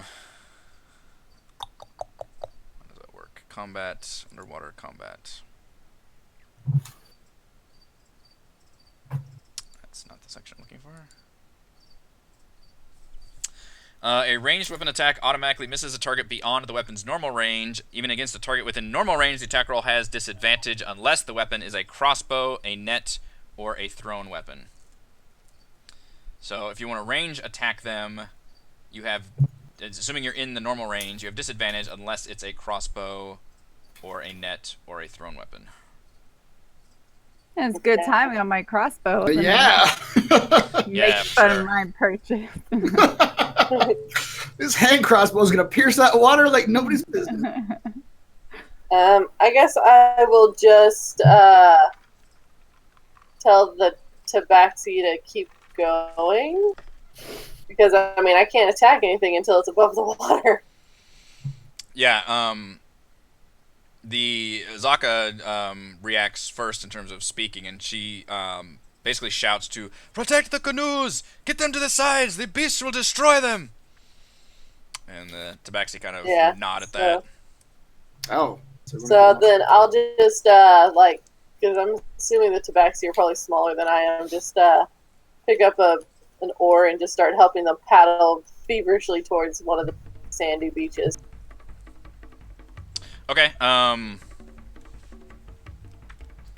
roll an athletics check, please, as you attempt to maneuver the canoe. Not acrobatics? I mean, I'm flipping around, trying not to squish the You're cat. using your muscles here. Oh, damn it. Nah. I'm trying. That's the key thing. I'm trying. Yeah. I didn't say I was going to be successful in making the canoe move. I just said I picked up an oar. Yeah, you grab an oar and manage to get a few swings in and realize you haven't actually moved it at all. So I don't know how this works. As like a pointer, and I'm like, that way. Yeah. I commend you, canoe, this way. The canoe regards you balefully. Gillian, what's your status on Roll20? It is incredibly slowly loading. I can't see a thing, but now I can at least see the text, so I can see that Kalas rolled a 6. I can't see anything else, So you are currently about 80 feet away from two large creatures who have just submerged underwater, but presumably are headed towards you. Okay. Three of you have canoes, and it is a athletics check if you want to take your canoe and try to maneuver it like to the side or something. Or you could cast spell or whatever, do bardic, whatever you want to do. Okay, wait. So we should maneuver our canoe which way? What's the? Why are we maneuvering? Azaka just called out and mentioned that you should get your canoe out of the way, essentially, because they are barreling towards you, and she says these are creatures very capable of just destroying your canoes. Okay. So I'll try to do that then. What's the range of your crossbow? Is it 80? Hold 80 on. slash Let me look it up in this book here, because I don't know these things off the top of my head. But you just bought it. Didn't you read the specs? I don't remember it Calling you out on though. And The salesman said it was far. yeah, 120. infinite range. 30 normal 30, up to 120. Yeah. What does that range mean again? If it's one number Wait. than another? Outside of the first number is disadvantage. 30? Yeah, so like shorter than 30, you have Yeah. disadvantage. So and it's up to 120. No, 30 feet? If it's less than 30, you're fine. If it's between 30 and 120, it's disadvantage. If it's over 120, Yeah. it's nothing. right. I think that's what it means. Oh. You can shoot anything normally within 30 feet. Oh, so I can shoot anything. I can just shoot someone like 5 feet away from me and not have. If they're standing disadvantage? right next to you, there's another Melee rule has another that rule. applies. Yeah. Yeah. Oh, okay. Okay, hey, I can see things now. I don't know if I can pull up my character sheet yet. Your crossbow's only 30? Yeah, hand crossbow says it's 30, 120. It's like the little small gee. pistol combo. Like Yeah, it's like a pistol. Yeah, it's like a sidearm yeah. crossbow. Okay, so I'll try to maneuver the canoe. All right, it's an But athletics. would Gillian really try to manage the canoe? Or would she let others do the dirty work? That's more likely, but George flexes No, his I muscles don't. and arches his eyebrows. I can move a canoe. okay, athletics check. Yes. Ladies. I'm not getting it done with these rowing Wait, hold on. maneuvers. I'll re-roll that. I have inspiration. Okay.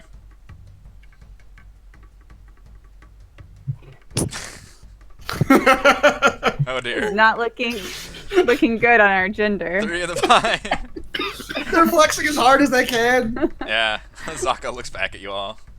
The canoes, we need to move them. Yep, I am now the ornament at the front of the boat. You get up and just like, all right, I'm doing this. We just bought these canoes. Undrill. She doesn't have guidance, does she? Unfortunately not. I guess Undrill will try to maneuver the canoe, although she's like, I've never done this before. Wait, show of hands. Who here knows how to row a canoe? Like Azaka's the only one. Yeah, exactly. She's like, oh lord. Undrill is unfortunately also flailing about back there. George! Mr. Strengthy Chortle. Can you show us how it's done? Please crit fail. Please crit fail. I mean, you assume I want to move the canoe. You're gonna jump in there, swords drawn. Now we did determine your turtle is not have a swimming speed, although you can hold your breath.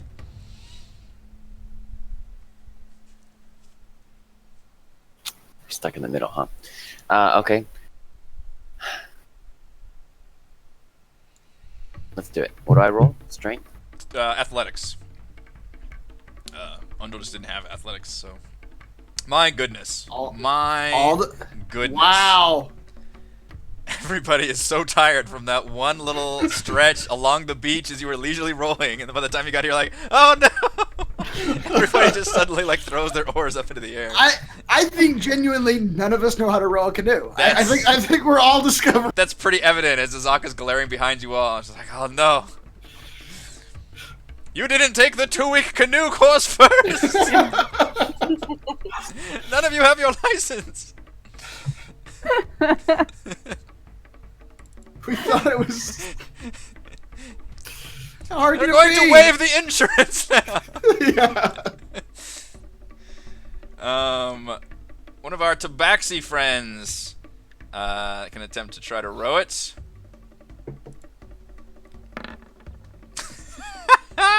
Wow. Oh man, it's just the They're more stake. inept than I The am. stake is just rolling over all of you. Theron, what are you gonna do?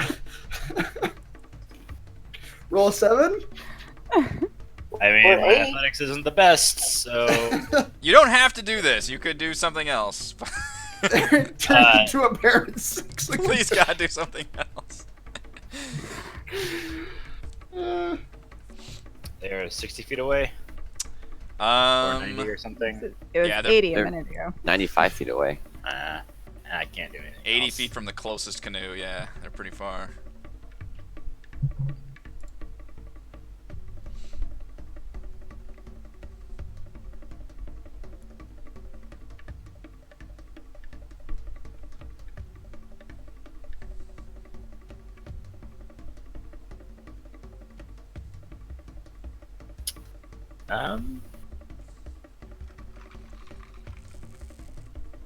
Let's do that.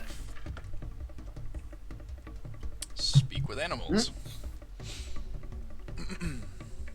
That's a ritual, though. You don't have to. I think ritual just means you can optionally Oh. cast it as a ritual in order to save the spell slot. In which case it takes like 10 minutes or something. Yeah. Essentially, if you cast it outside of combat, you can save the spell slot.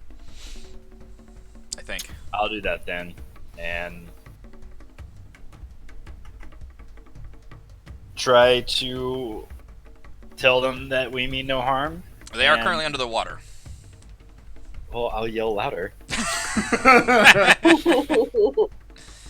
Hello. Yeah. Okay. I'll bide my time then. Do you want to hold an action? That was my action. Oh, you so okay. Just get your tongues ready.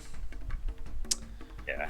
All right. What will I say to these fish creatures? The creatures are next, and they're just gonna dash towards How's you. the weather down there? That's right. And they have a pretty fast swim speed. And if they dash, they double that. We want them to come to us. Yeah. That puts us at an advantage. Just try not to attack them at least before I have a chance to talk to them. All right. Or So I can talk to them. this one is still underwater, hurtling towards you.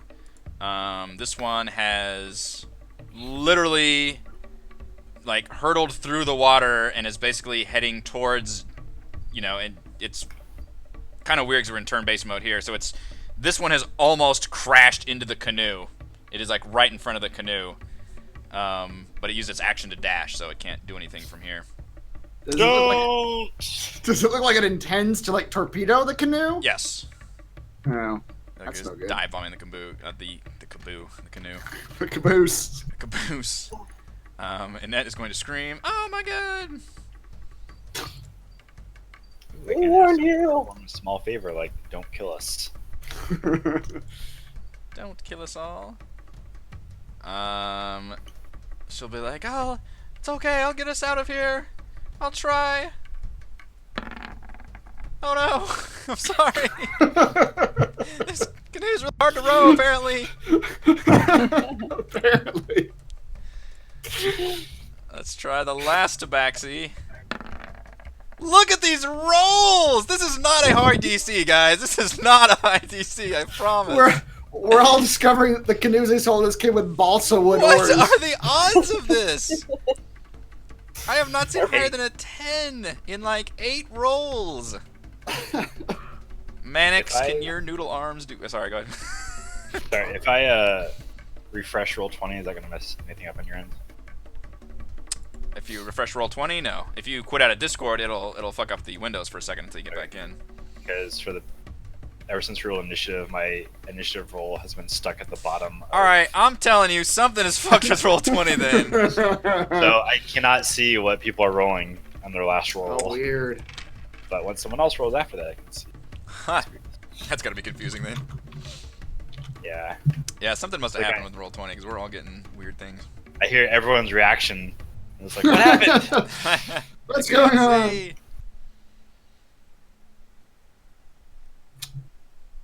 Let's see any notes about it. Okay. It's me? It is you. Yeah, they're both still underwater at the moment. They have not actually raised up to attack yet. Oh no, I like it to is. throw caltrops into the water. What'd you say, Reese? It's like mine. It is. Go ahead. It is loading very slowly for me too. Wow. Yeah, refreshing it was probably a mistake. I have that problem where I have one of the things stuck on there, like duplicate page is like stuck on the thing, and I'm like, normally I would just hit F5 to refresh, but I don't want to fuck up my roll 20 right now. Yeah. I was picturing when you throw the caltrops, it's like the depth charges, those like spiky balls. They do nothing. The creatures just swim right through them. But I throw them. No.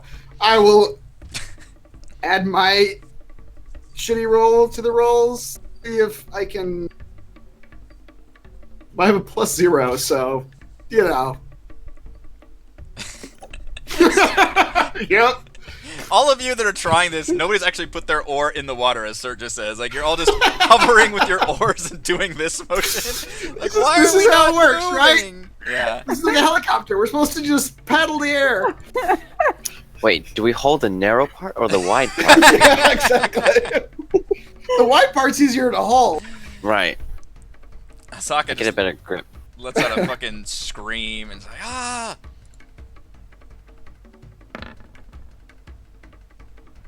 12? Is it 12 good enough?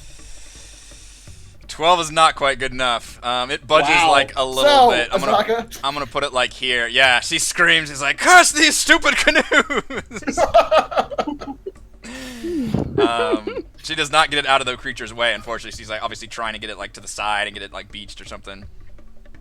In answer to your earlier question about player death, if we die because we couldn't row fucking canoes, then What would I your might level be a little upset. on the little feedback card when you leave it, like, are you Do not extremely appreciate dying to canoe. unsatisfied? On this chart of frowny faces, how frowny is your face? This is incredible. This is absolutely incredible.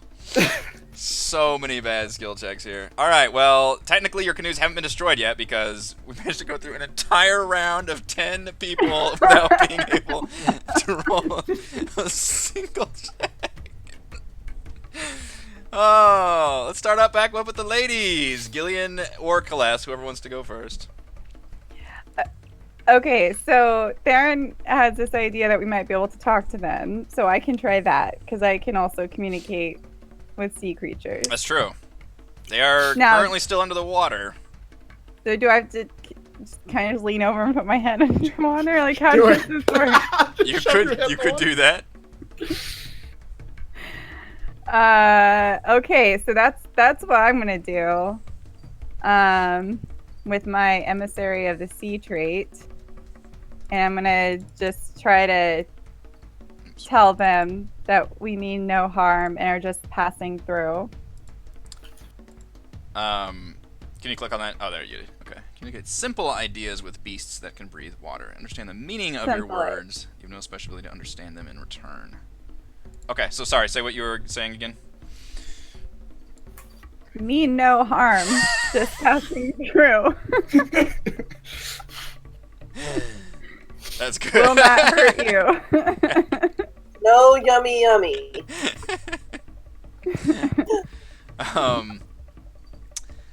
Roll a animal handling. Can I roll like a persuasion check?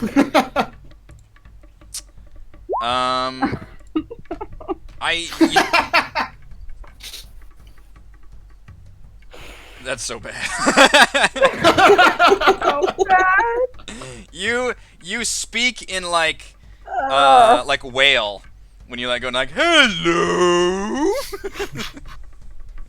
and the beast just kind of glare at you. They're insulted. Yeah. I could change its course towards you now. You're the first to die. These skill checks are incredible. Oh my god. So is that my action, or can I still take an action? No, Because that you was can just, take. like, my trait. Yeah, you can take an act because we usually say that speech is usually a free action, unless it's some kind of like Theron constantly talking to raptors to distract them in the executioner's room. All right. So what do we think at this point? Should I just try to attack them? Because they're getting very close. Theron does have another shot to talk him down. But Okay. I don't. That's a long way down the initiative list. He's right above them too. So. Yeah.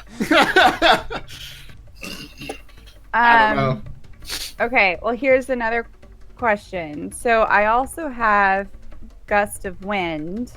Would that affect them in terms of Could part the just water trying like to keep Moses. them- yeah. But would that affect them if they're underwater? Because I think that just pushes them away. Oh, brace yourself on the boat and use it as like a jet engine to move the boats. Like Moses. Ooh. Like Moses. The tale of Moses in a speedboat. Many people misread that entry. In reality, he speedboat all of them across the sea. Would be interesting if we could do that, though. We can maybe, like, especially between the two canoes that are close by, like the one that Callus is on, we could, like, hold an oar between the two canoes and then just, like, use that to try to propel ourselves forward. I was picturing doing like a clothesline maneuver on the creature, just like swinging by with the oar in the Boom! Skim him up out of the water. I like where your head's at with the creativity of this. I don't know if anybody's used gust of wind like that before to propel yourself, I suppose. Yeah, I don't have the, I haven't put it in, like, as a spell or anything, so, but I can just, like, copy and this is what it says. I just Googled it. Is that a like trait you have? Or- It's a trait. Yeah, it's part of my Triton race. Oh, okay. So I'm gonna. Reading that, I don't know if you could actually push yourself, but maybe you could push one of the other canoes. Yeah, it looks like you push something. You're with just it. wanting me to push your canoe. Save, save Like, Team A! Please save Team A! Their canoe is the closest one to the shore. 60 feet long. Lasts from you in any direction you choose. Oh gosh. But yeah, I mean, I guess I could do that because I guess you're right. There's nothing. Or I mean, it's or not- you literally shoot it at the beast, and then they would have to. They could be pushed Well, away. that was my initial plan. Mm. Like shoot, but maybe if I don't know. That was my initial plan to not actually hurt them, but just push them away. But then Chris came up with this idea of pushing the boat that I quite liked. But if I push it just like this, then and it's 10 feet wide, then won't I just push the boat and this creature like that? You know, I'd be pushing both of them. 60 feet long and 10 feet wide. 10 feet wide is pretty wide. Yeah. Pretty wide. What's weird is I would rule it that it would possibly push people off the canoe also, because each person has to make a strength save or be pushed 15 feet away. Oh, that's fine. They're really close to the shore. That's one way to get them on the shore. knock I don't your know, socks off. DM. What's your Hey, this is D&D. You make that decision. I will tell you what happens. Okay. That's what I do then. I don't know what I Okay. don't think I roll anything. What do I do for that? This takes concentration up to 1 minute.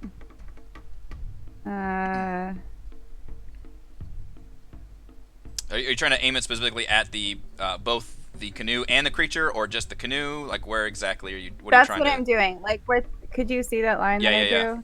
That's what I'm trying to do, like that corner, so that it hits both the creature to try to push him away, and then the canoe to try to push it, like, towards the shore. Or maybe that would just end up turning it. I don't know. The canoe's gonna do nothing but donuts. It's gonna start Zoom, zoom, zoom, zoom. spinning. Yeah. Oh god! I just spin it around. All right, fine. I'm just gonna shoot it just at this creature then. I'm No, going to no, ditch now this you whole boat thing. No, you must hit the canoe now. Depends on how into physics our DM is tonight. I'm just gonna. I mean, I'm looking at this and thinking that that's not gonna work well. So I'm just gonna aim it at this creature that's closest to Mannix's canoe, just to try to push the creature away. Okay. So you got the gust of wind pointed at just at this creature. Yes. Okay. Uh-huh. It says it doesn't actually make it. Nothing happens until it starts its turn in the line. So it just has the gust of wind on it right now. Oh, okay. Right? It's each creature it starts its Oh, turn yeah. in the line must pass. Interesting. Yeah, yeah, Oh, yeah. because it's a concentration thing. So Right. it would It's like be a, each it's like turn. a wind tunnel. Yeah. That's yeah. interesting. Ongoing. Okay. Yeah. So as this thing is rushing forward, you suddenly blast this tunnel of air outward, and just the two forces go, and then we'll find out how it does on its turn. But for now, it's Kalessa's turn. Okay.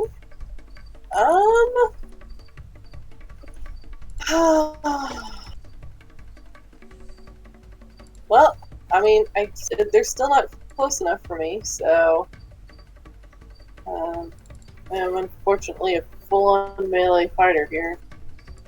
So, You didn't buy a crossbow in town? well, I mean, I've got a short bow. Well, yeah, I guess I could just shoot that. Oh, the short bow is gonna have that weird disadvantage rule. Well, isn't that one above water though? Not yet, I don't think. Neither of them are above water yet. No, yeah, they've been swimming this. They're Yeah, technically that- still swimming, but Jump in, ride one. Stab it in the back. Yeah, I'll just attempt to try to move the boat again. Okay. Hope for a better outcome this time. yeah, these skill checks are lights out crazy. It's in the Uh, Roll20 update. Yeah. Yep. Just a hidden Included- minus 10 across the board that nobody's noticing. Included in the update, no one can roll above a 6. Hey, there you go. All right, Kaless, you Yeah. are assuming you want to take your canoe to safety. yes. You are able to haul ass and get it all the way over to the beach. Bye. Yeah. Undrill will just add to the... You know what? Undrill is going to spend her turn using the help action on George to grant him advantage on his rowing. So he's literally going to be like, all right, George, let's do this now. On 3! Sync up the oars. Yep, so she's going to take the help action and just grant... why is my phone going off this late? Can you be more generic on what the help action does? More generic? I actually don't know if I do have to specify or not. Combat, help. That's not actions in combat, help. You can lend your aid to another creature in completion of a task. When you take the help action, the creature you aid gains advantage on the next ability check it makes to perform the task you are helping with, provided that it makes the check before the start of your next turn. So just ability checks. Yes. Well, she wasted her turn. She looked at you and thought you might try to do it, but you obviously can do whichever you want. Is it my turn? Yes, it is. George does a beautiful swan dive. She literally calls out, "All right, George, here we go!" And then she turns, and you just fucking jump into the water. Like, oh no, George, no! Attack. All right, let me look back up the underwater combat rules. All right, so A you, turtle I and think, a dinosaur fight I think- underwater. yeah, you're okay because you have a short sword, right? It is a short sword. Okay, yeah, because we've actually done underwater combat before. You guys have fought some sharks. Right. Oops, I had that window open twice. Yes, 17 does hit. As you jump in and find the creature like torpedoing, it's very large, but moving very, built to move underwater very quickly. As you stab at Stab it it. in the face. Yeah. Hold my breath. Holding your breath. And then bonus action. And then 12 hold on. does- Hold on. Oh, sorry. Hold on. Sorry. He has been preparing his level 3 Oh, stuff. yeah, we didn't actually go over what you have. Yeah. Which ones did you take, by the way, just for Um, everyone's sake? Fainting attack, parry, and precision attack. Okay. Parry's great. What was the first one? Fainting attack. Fainting attack. Okay. Sounds like you took some defensive ones, which would probably be good. Okay, so precision attack. When you make a weapon attack roll against a creature, you can expend one super to add it to the roll for or after making the attack roll. Okay. All right, so a 16 will hit. Yes, you can just roll that. There you go. Another 8 damage. Okay. Because you've got 2 weapon fighting, right? Yes. All right, yeah, you're slicing up that beast. That beast looks slightly wounded, but it is a massive creature, quite large. But it is bloodied now, as Undril cries after you as you leap into the water. One of the Tabaxi will kind of make a few quick motions with his hands, the quiet one, and he grabs his short bow and will fire it into the water. Unfortunately, he will have disadvantage on these attacks. Do I know what he's saying? He didn't say anything. He just made some kind of gestures with the. With his hands. Yeah. Yeah. With Thieves' Camp, would I know like what those gestures were? He's saying. That's what I was talking about. Okay, like, yeah, what- sorry. Yeah, he was communicating basically that he did not want to go in the water and like he thinks that turtle is fucking crazy. He's gonna go ahead and just shoot from here. Yeah, so he's got disadvantage. I'm totally gonna sign back to him. You're right. He's nuts.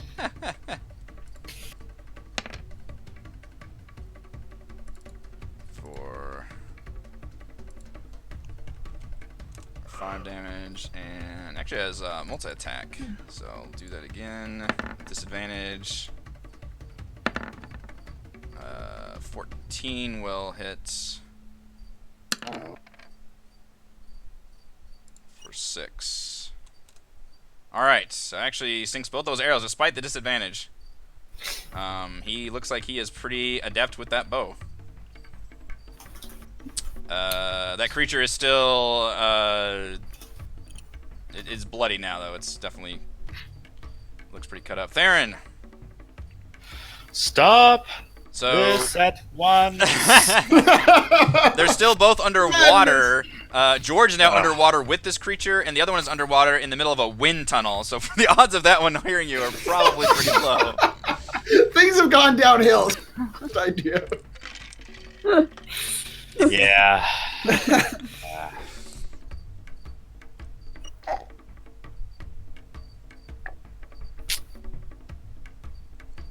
I don't know. Your boat is still directly in front of it, though, unfortunately.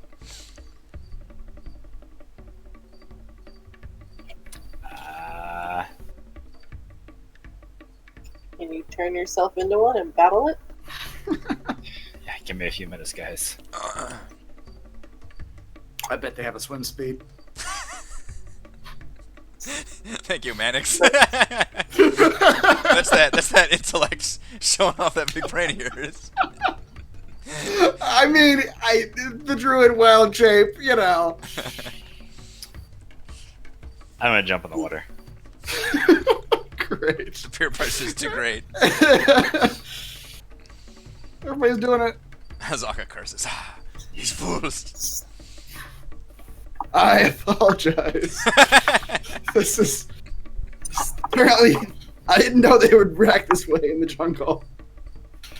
As I'm in the water, I'll try to communicate with them to stop attacking, please. We just want to go by. But as you can see, we're very well prepared to kill you. Yeah, unfortunately, the one that could understand you is currently being sliced up by a turtle, so it seems less amenable to the offering of peace. Alright. I'm gonna try shoving on the boat to get to the shore. Okay. Let's get a athletics check here. That's gonna be harder to do than rowing it. Perfect. Yeah. Moving on. Alright, so the left plesiosaurus has to make a strength save or be pushed 15 feet away.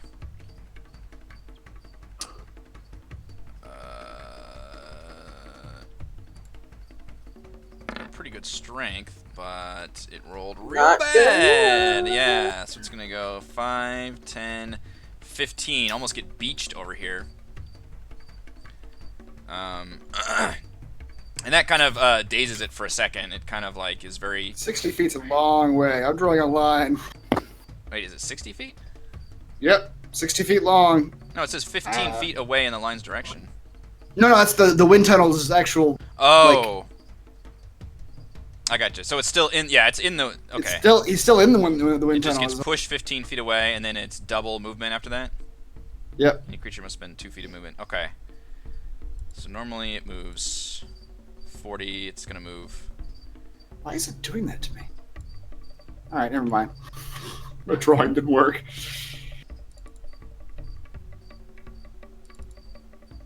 Okay, so it's gonna try to move up. Actually, it's gonna move out of the wind tunnel. 15, 20. It's just gonna move like this way and basically ducks underwater. So essentially, it is disappeared for the moment. Although you guys can still see it underwater, so I'm gonna leave it on here. But you basically deflected it out of that area. Yeah, you created like a barrier right there. It doesn't want to fuck with that wind tunnel. The other one will attack George though. It sees a tasty giant turtle. There's a turtle there. Yeah, turtle there. Bring it. Holy shit. Oh, that's 25 Roll a probably 19. hits. Yeah, for 14 damage. oh my As god! this giant snake fucking head just comes down at you and clamps. Rips out a good chunk of George. All right, that's a good good time to do that. Oh, another creature damaging the attack. You can use reaction, spend 1 spirit card to reduce the damage by the number you roll. Okay, yeah. Nice. Okay. So you reduce that damage by 8. That's pretty nice. It's like in half. Annette sees this happen underwater and kind of cries out, George, and you kind of hear that muffled, like weird, you know, you're under the water and can't hear. She's like, "Are you okay?"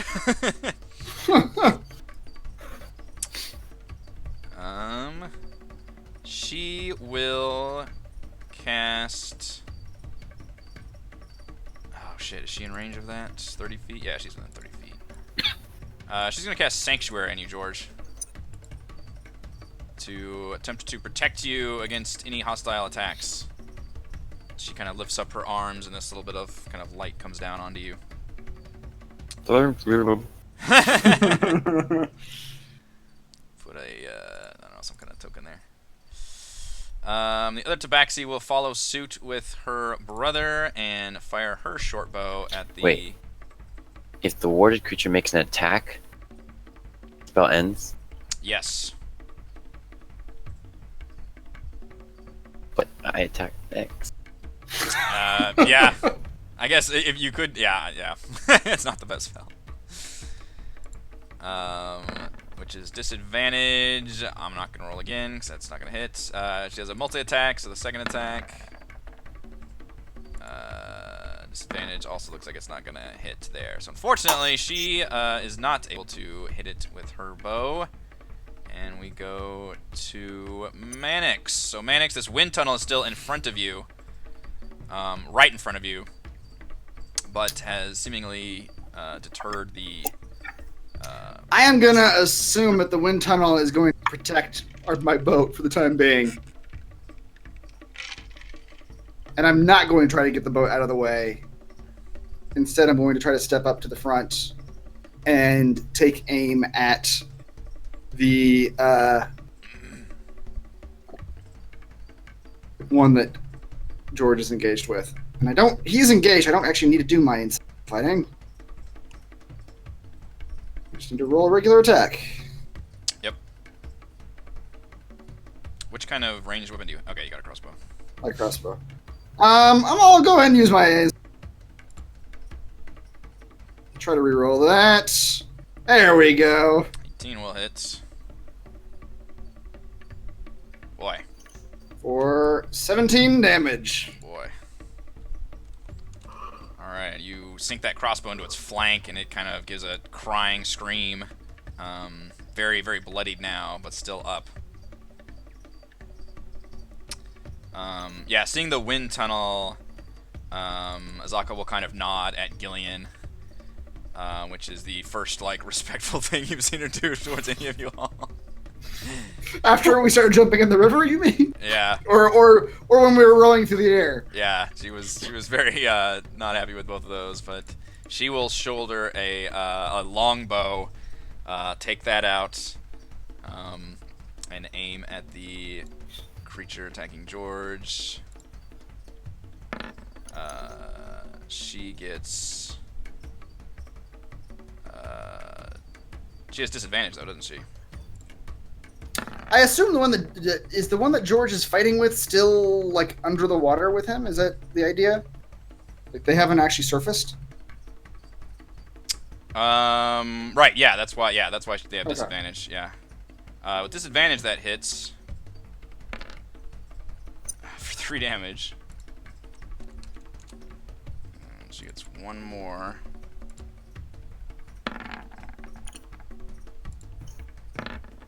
Disadvantage is not going to hit the second attack. So she is trying to plink it with arrows. This thing is taking some arrows from everybody around it, though. We go back up to Gillian or Kaless. Maybe talk to the other one. The ones. I mean, what? we've been attacking them. That doesn't seem like it doesn't seem like it's so far. well. Celeste, do you want to go or do you want me to? I'm. Right. Go ahead. Okay.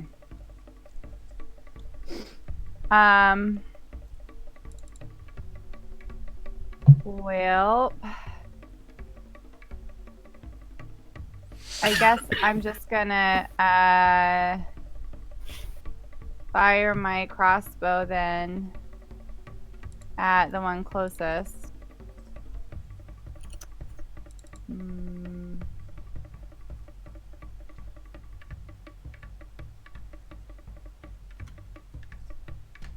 Nine is not going to cut the mustard. Yeah, I wouldn't think so. Oh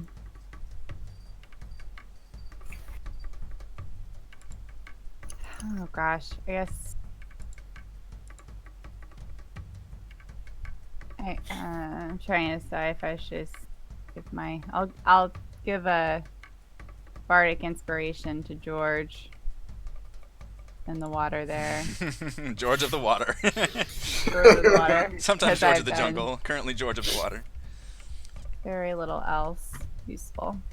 Okay. Kaless. Okay. So, my boat is basically safe, right? Yes. Seems that way. Okay. In that case, then, I guess I will just draw my short bow and just take a pot shot. Don't get my sneak attack on that. Watch out.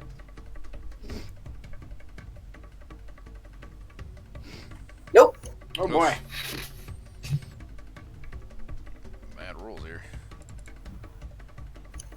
This whole fight's been full of bad rolls. It really has been. Nothing else I can do, so that's it. Okay.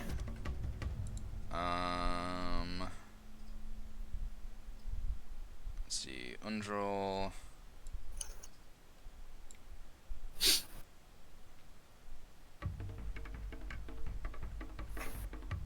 Undril will move up to here, and she will cast Shield of Faith on you, George. Something to do. George is getting all the buffs. Yeah, like, basically. And it is your turn. The Pussysaurus looks very, Wait. very bloodied. Who cast Sanctuary? Inet. Alright. So shield plus 2 AC, and then Bardic Inspiration. What does that do? Gives You you an extra die to roll. What's the next time that you can roll a die? Add them in a roll to an ability check attack. Okay. buff the tank. Alright, so I will attack this thing again. Okay. Hold on. Terrible. Shoot. It's a miss. I think George has fought as much underwater as he has on land. Which is a very odd thing to have. He just keeps jumping in the water. Yeah. No, you know what? I'm gonna use another die. Use those. Do those dice come back on a short rest or long rest? Short rest. Okay. This one here. Precision attack.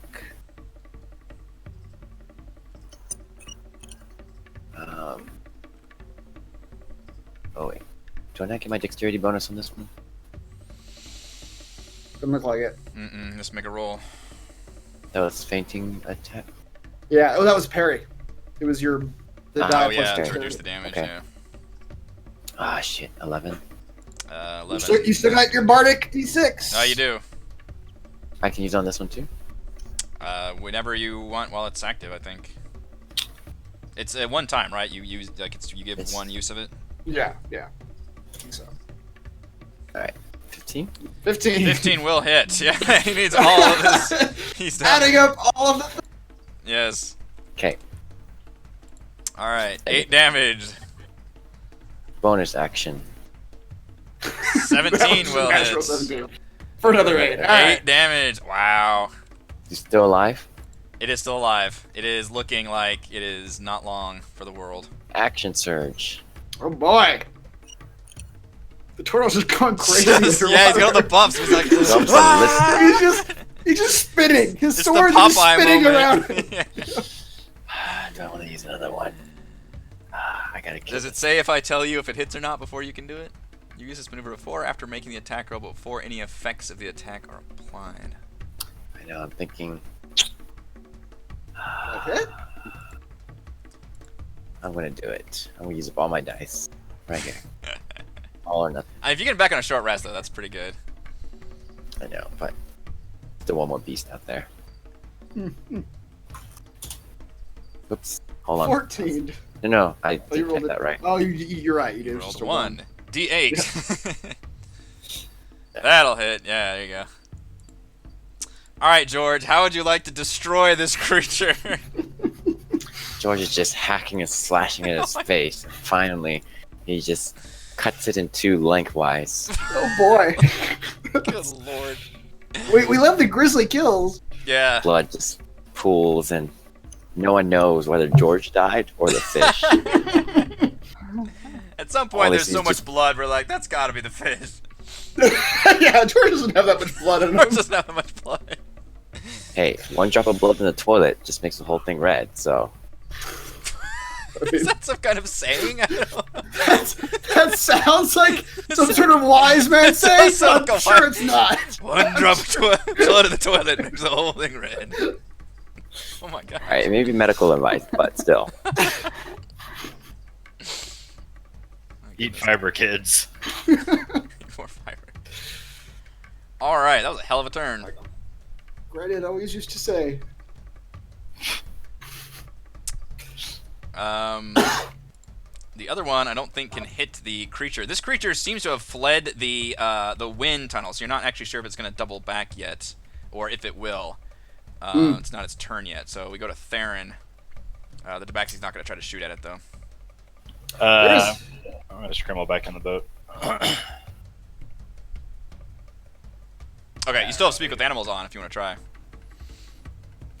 He's like a million miles away. Yeah, I'll try to yell at him over the giant wind tunnel. Okay. That just leave and you won't die at this point. Killed your brother. Yeah. You call out, like, you have to, like, shout over the wind tunnel. It actually kind of, like, raises its head a little bit out of the way. And, you know, it sees all the blood and everything over there.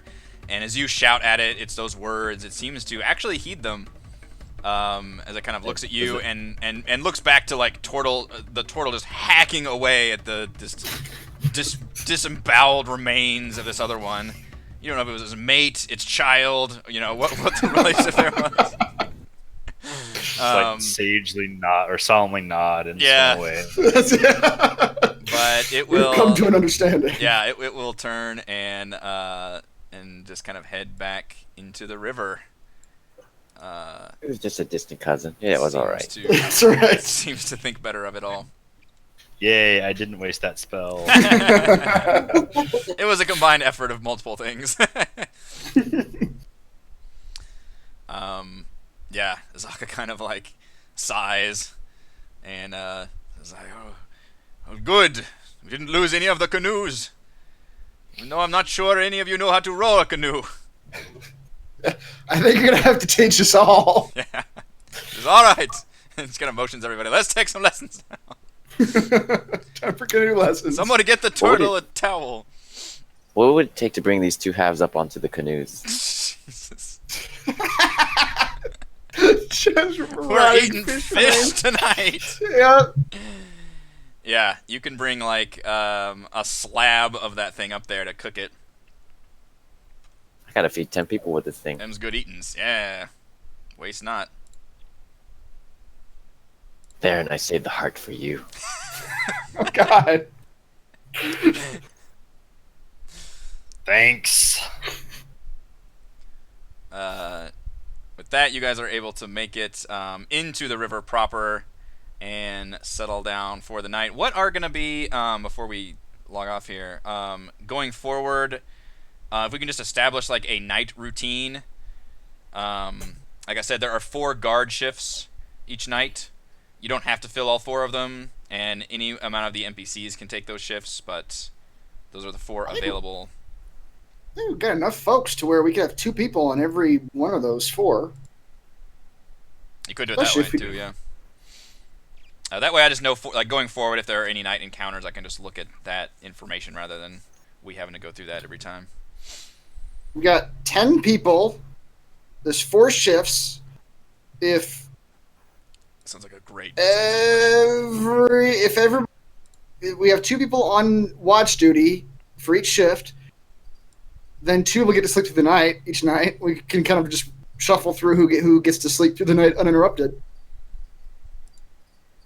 Why does it have to be 2 per ship? Because I'm cautious like that. Oh. Manix is afraid of the jungle. That's why. I have a healthy fear of the jungle. we could do 1 and just George, meanwhile, likes to sleep. yeah, rotate. We're already not getting a long rest for these sleeps. But you still have to have the full the practice of the long rest if you want to get the short rest. That's right. Yeah.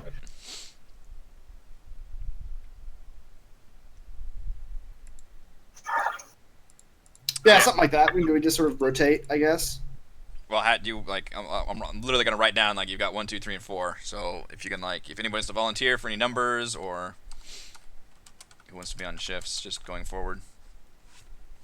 Why are there 4 shifts needed for a night if the night is only like at most 12 hours?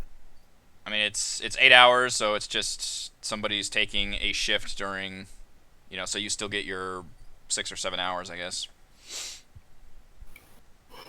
Oh, so if a person takes a shift, they still sleep through the night. Yes. It's still okay. Yeah. All right, then yeah, 2 people on each shift. Then why not? Yeah. Right. That's fine. Just tell me like who where. Well, we're gonna have to shuffle them because 2 people are gonna not be on the shift each night. Yeah. Oh. So it'll rotate. Okay. It's not how I want to do it, but all right. You should have said 5. You should have made the numbers even. this is your fault. Oh, I guess. Well, I didn't know how many people are gonna have in the damn jungle either. I guess Well, that's true, if you're on a guard shift, you still get the benefits of the rest. Well then, okay, let's do it this way. Like there's no 3 on the first shift, 3 on the last shift, 2 in the 2 middle shifts. That's everybody. Okay. Or do you want to know exactly who's doing what? I want to know. I would know preferably because what I'm going to do is if there's ever a night encounter, I'm going to roll when that night encounter takes place, and then I can just look up, okay, who is on guard duty that time, and then I can set things up according to that. And that way it just speeds up the whole process rather than me having to figure out who's doing what that night. So if we just have like going me and the forward. Alright. Well, me and the Tabaxi will always take the first shift. Okay. Okay. Kaless and the 2 Tabaxi in the first shift. And then you put me and Azaka on the second shift. What's the strongest one with him? Manic says, trying to just slip that by. Like he looks at the list of people like, Always I don't step want the on. priest. I don't want the. Gillian can have the priest. She likes the priest.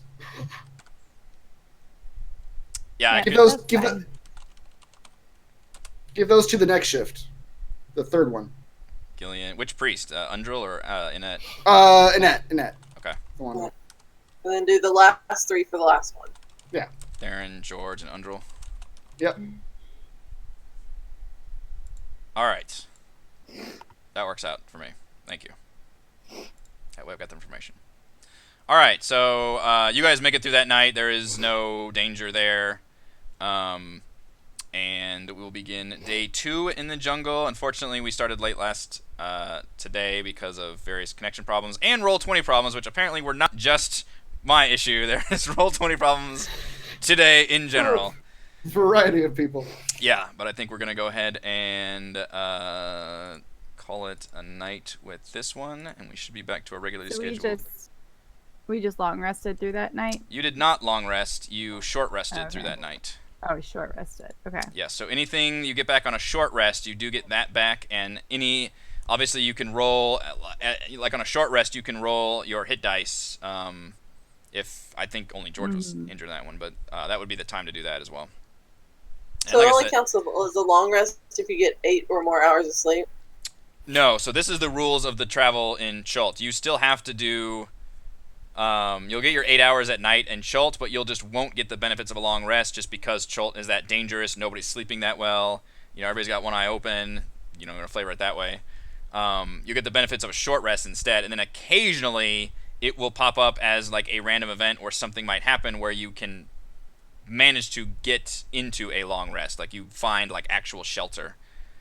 But normal travel in the jungle, because normally if you're just traveling overland, you're just constantly long resting. That's not going to happen here. It's actually going to be treated like a dungeon, basically. Except every step you do get the short Basically, we have rest. to find special shelter to get a long rest at all. Correct, yeah. So you just won't get that auto long rest every night. So encounters matter more, essentially.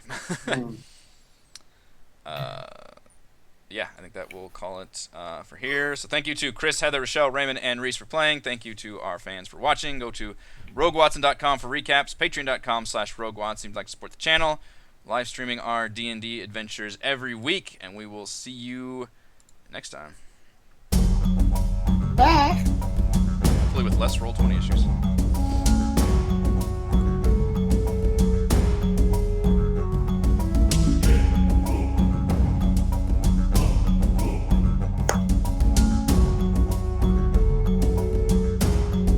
I didn't have any Roll20 issues. Oh, Worked, nice worked, for you. worked fine for me. Weird. Good night. Good night. Night.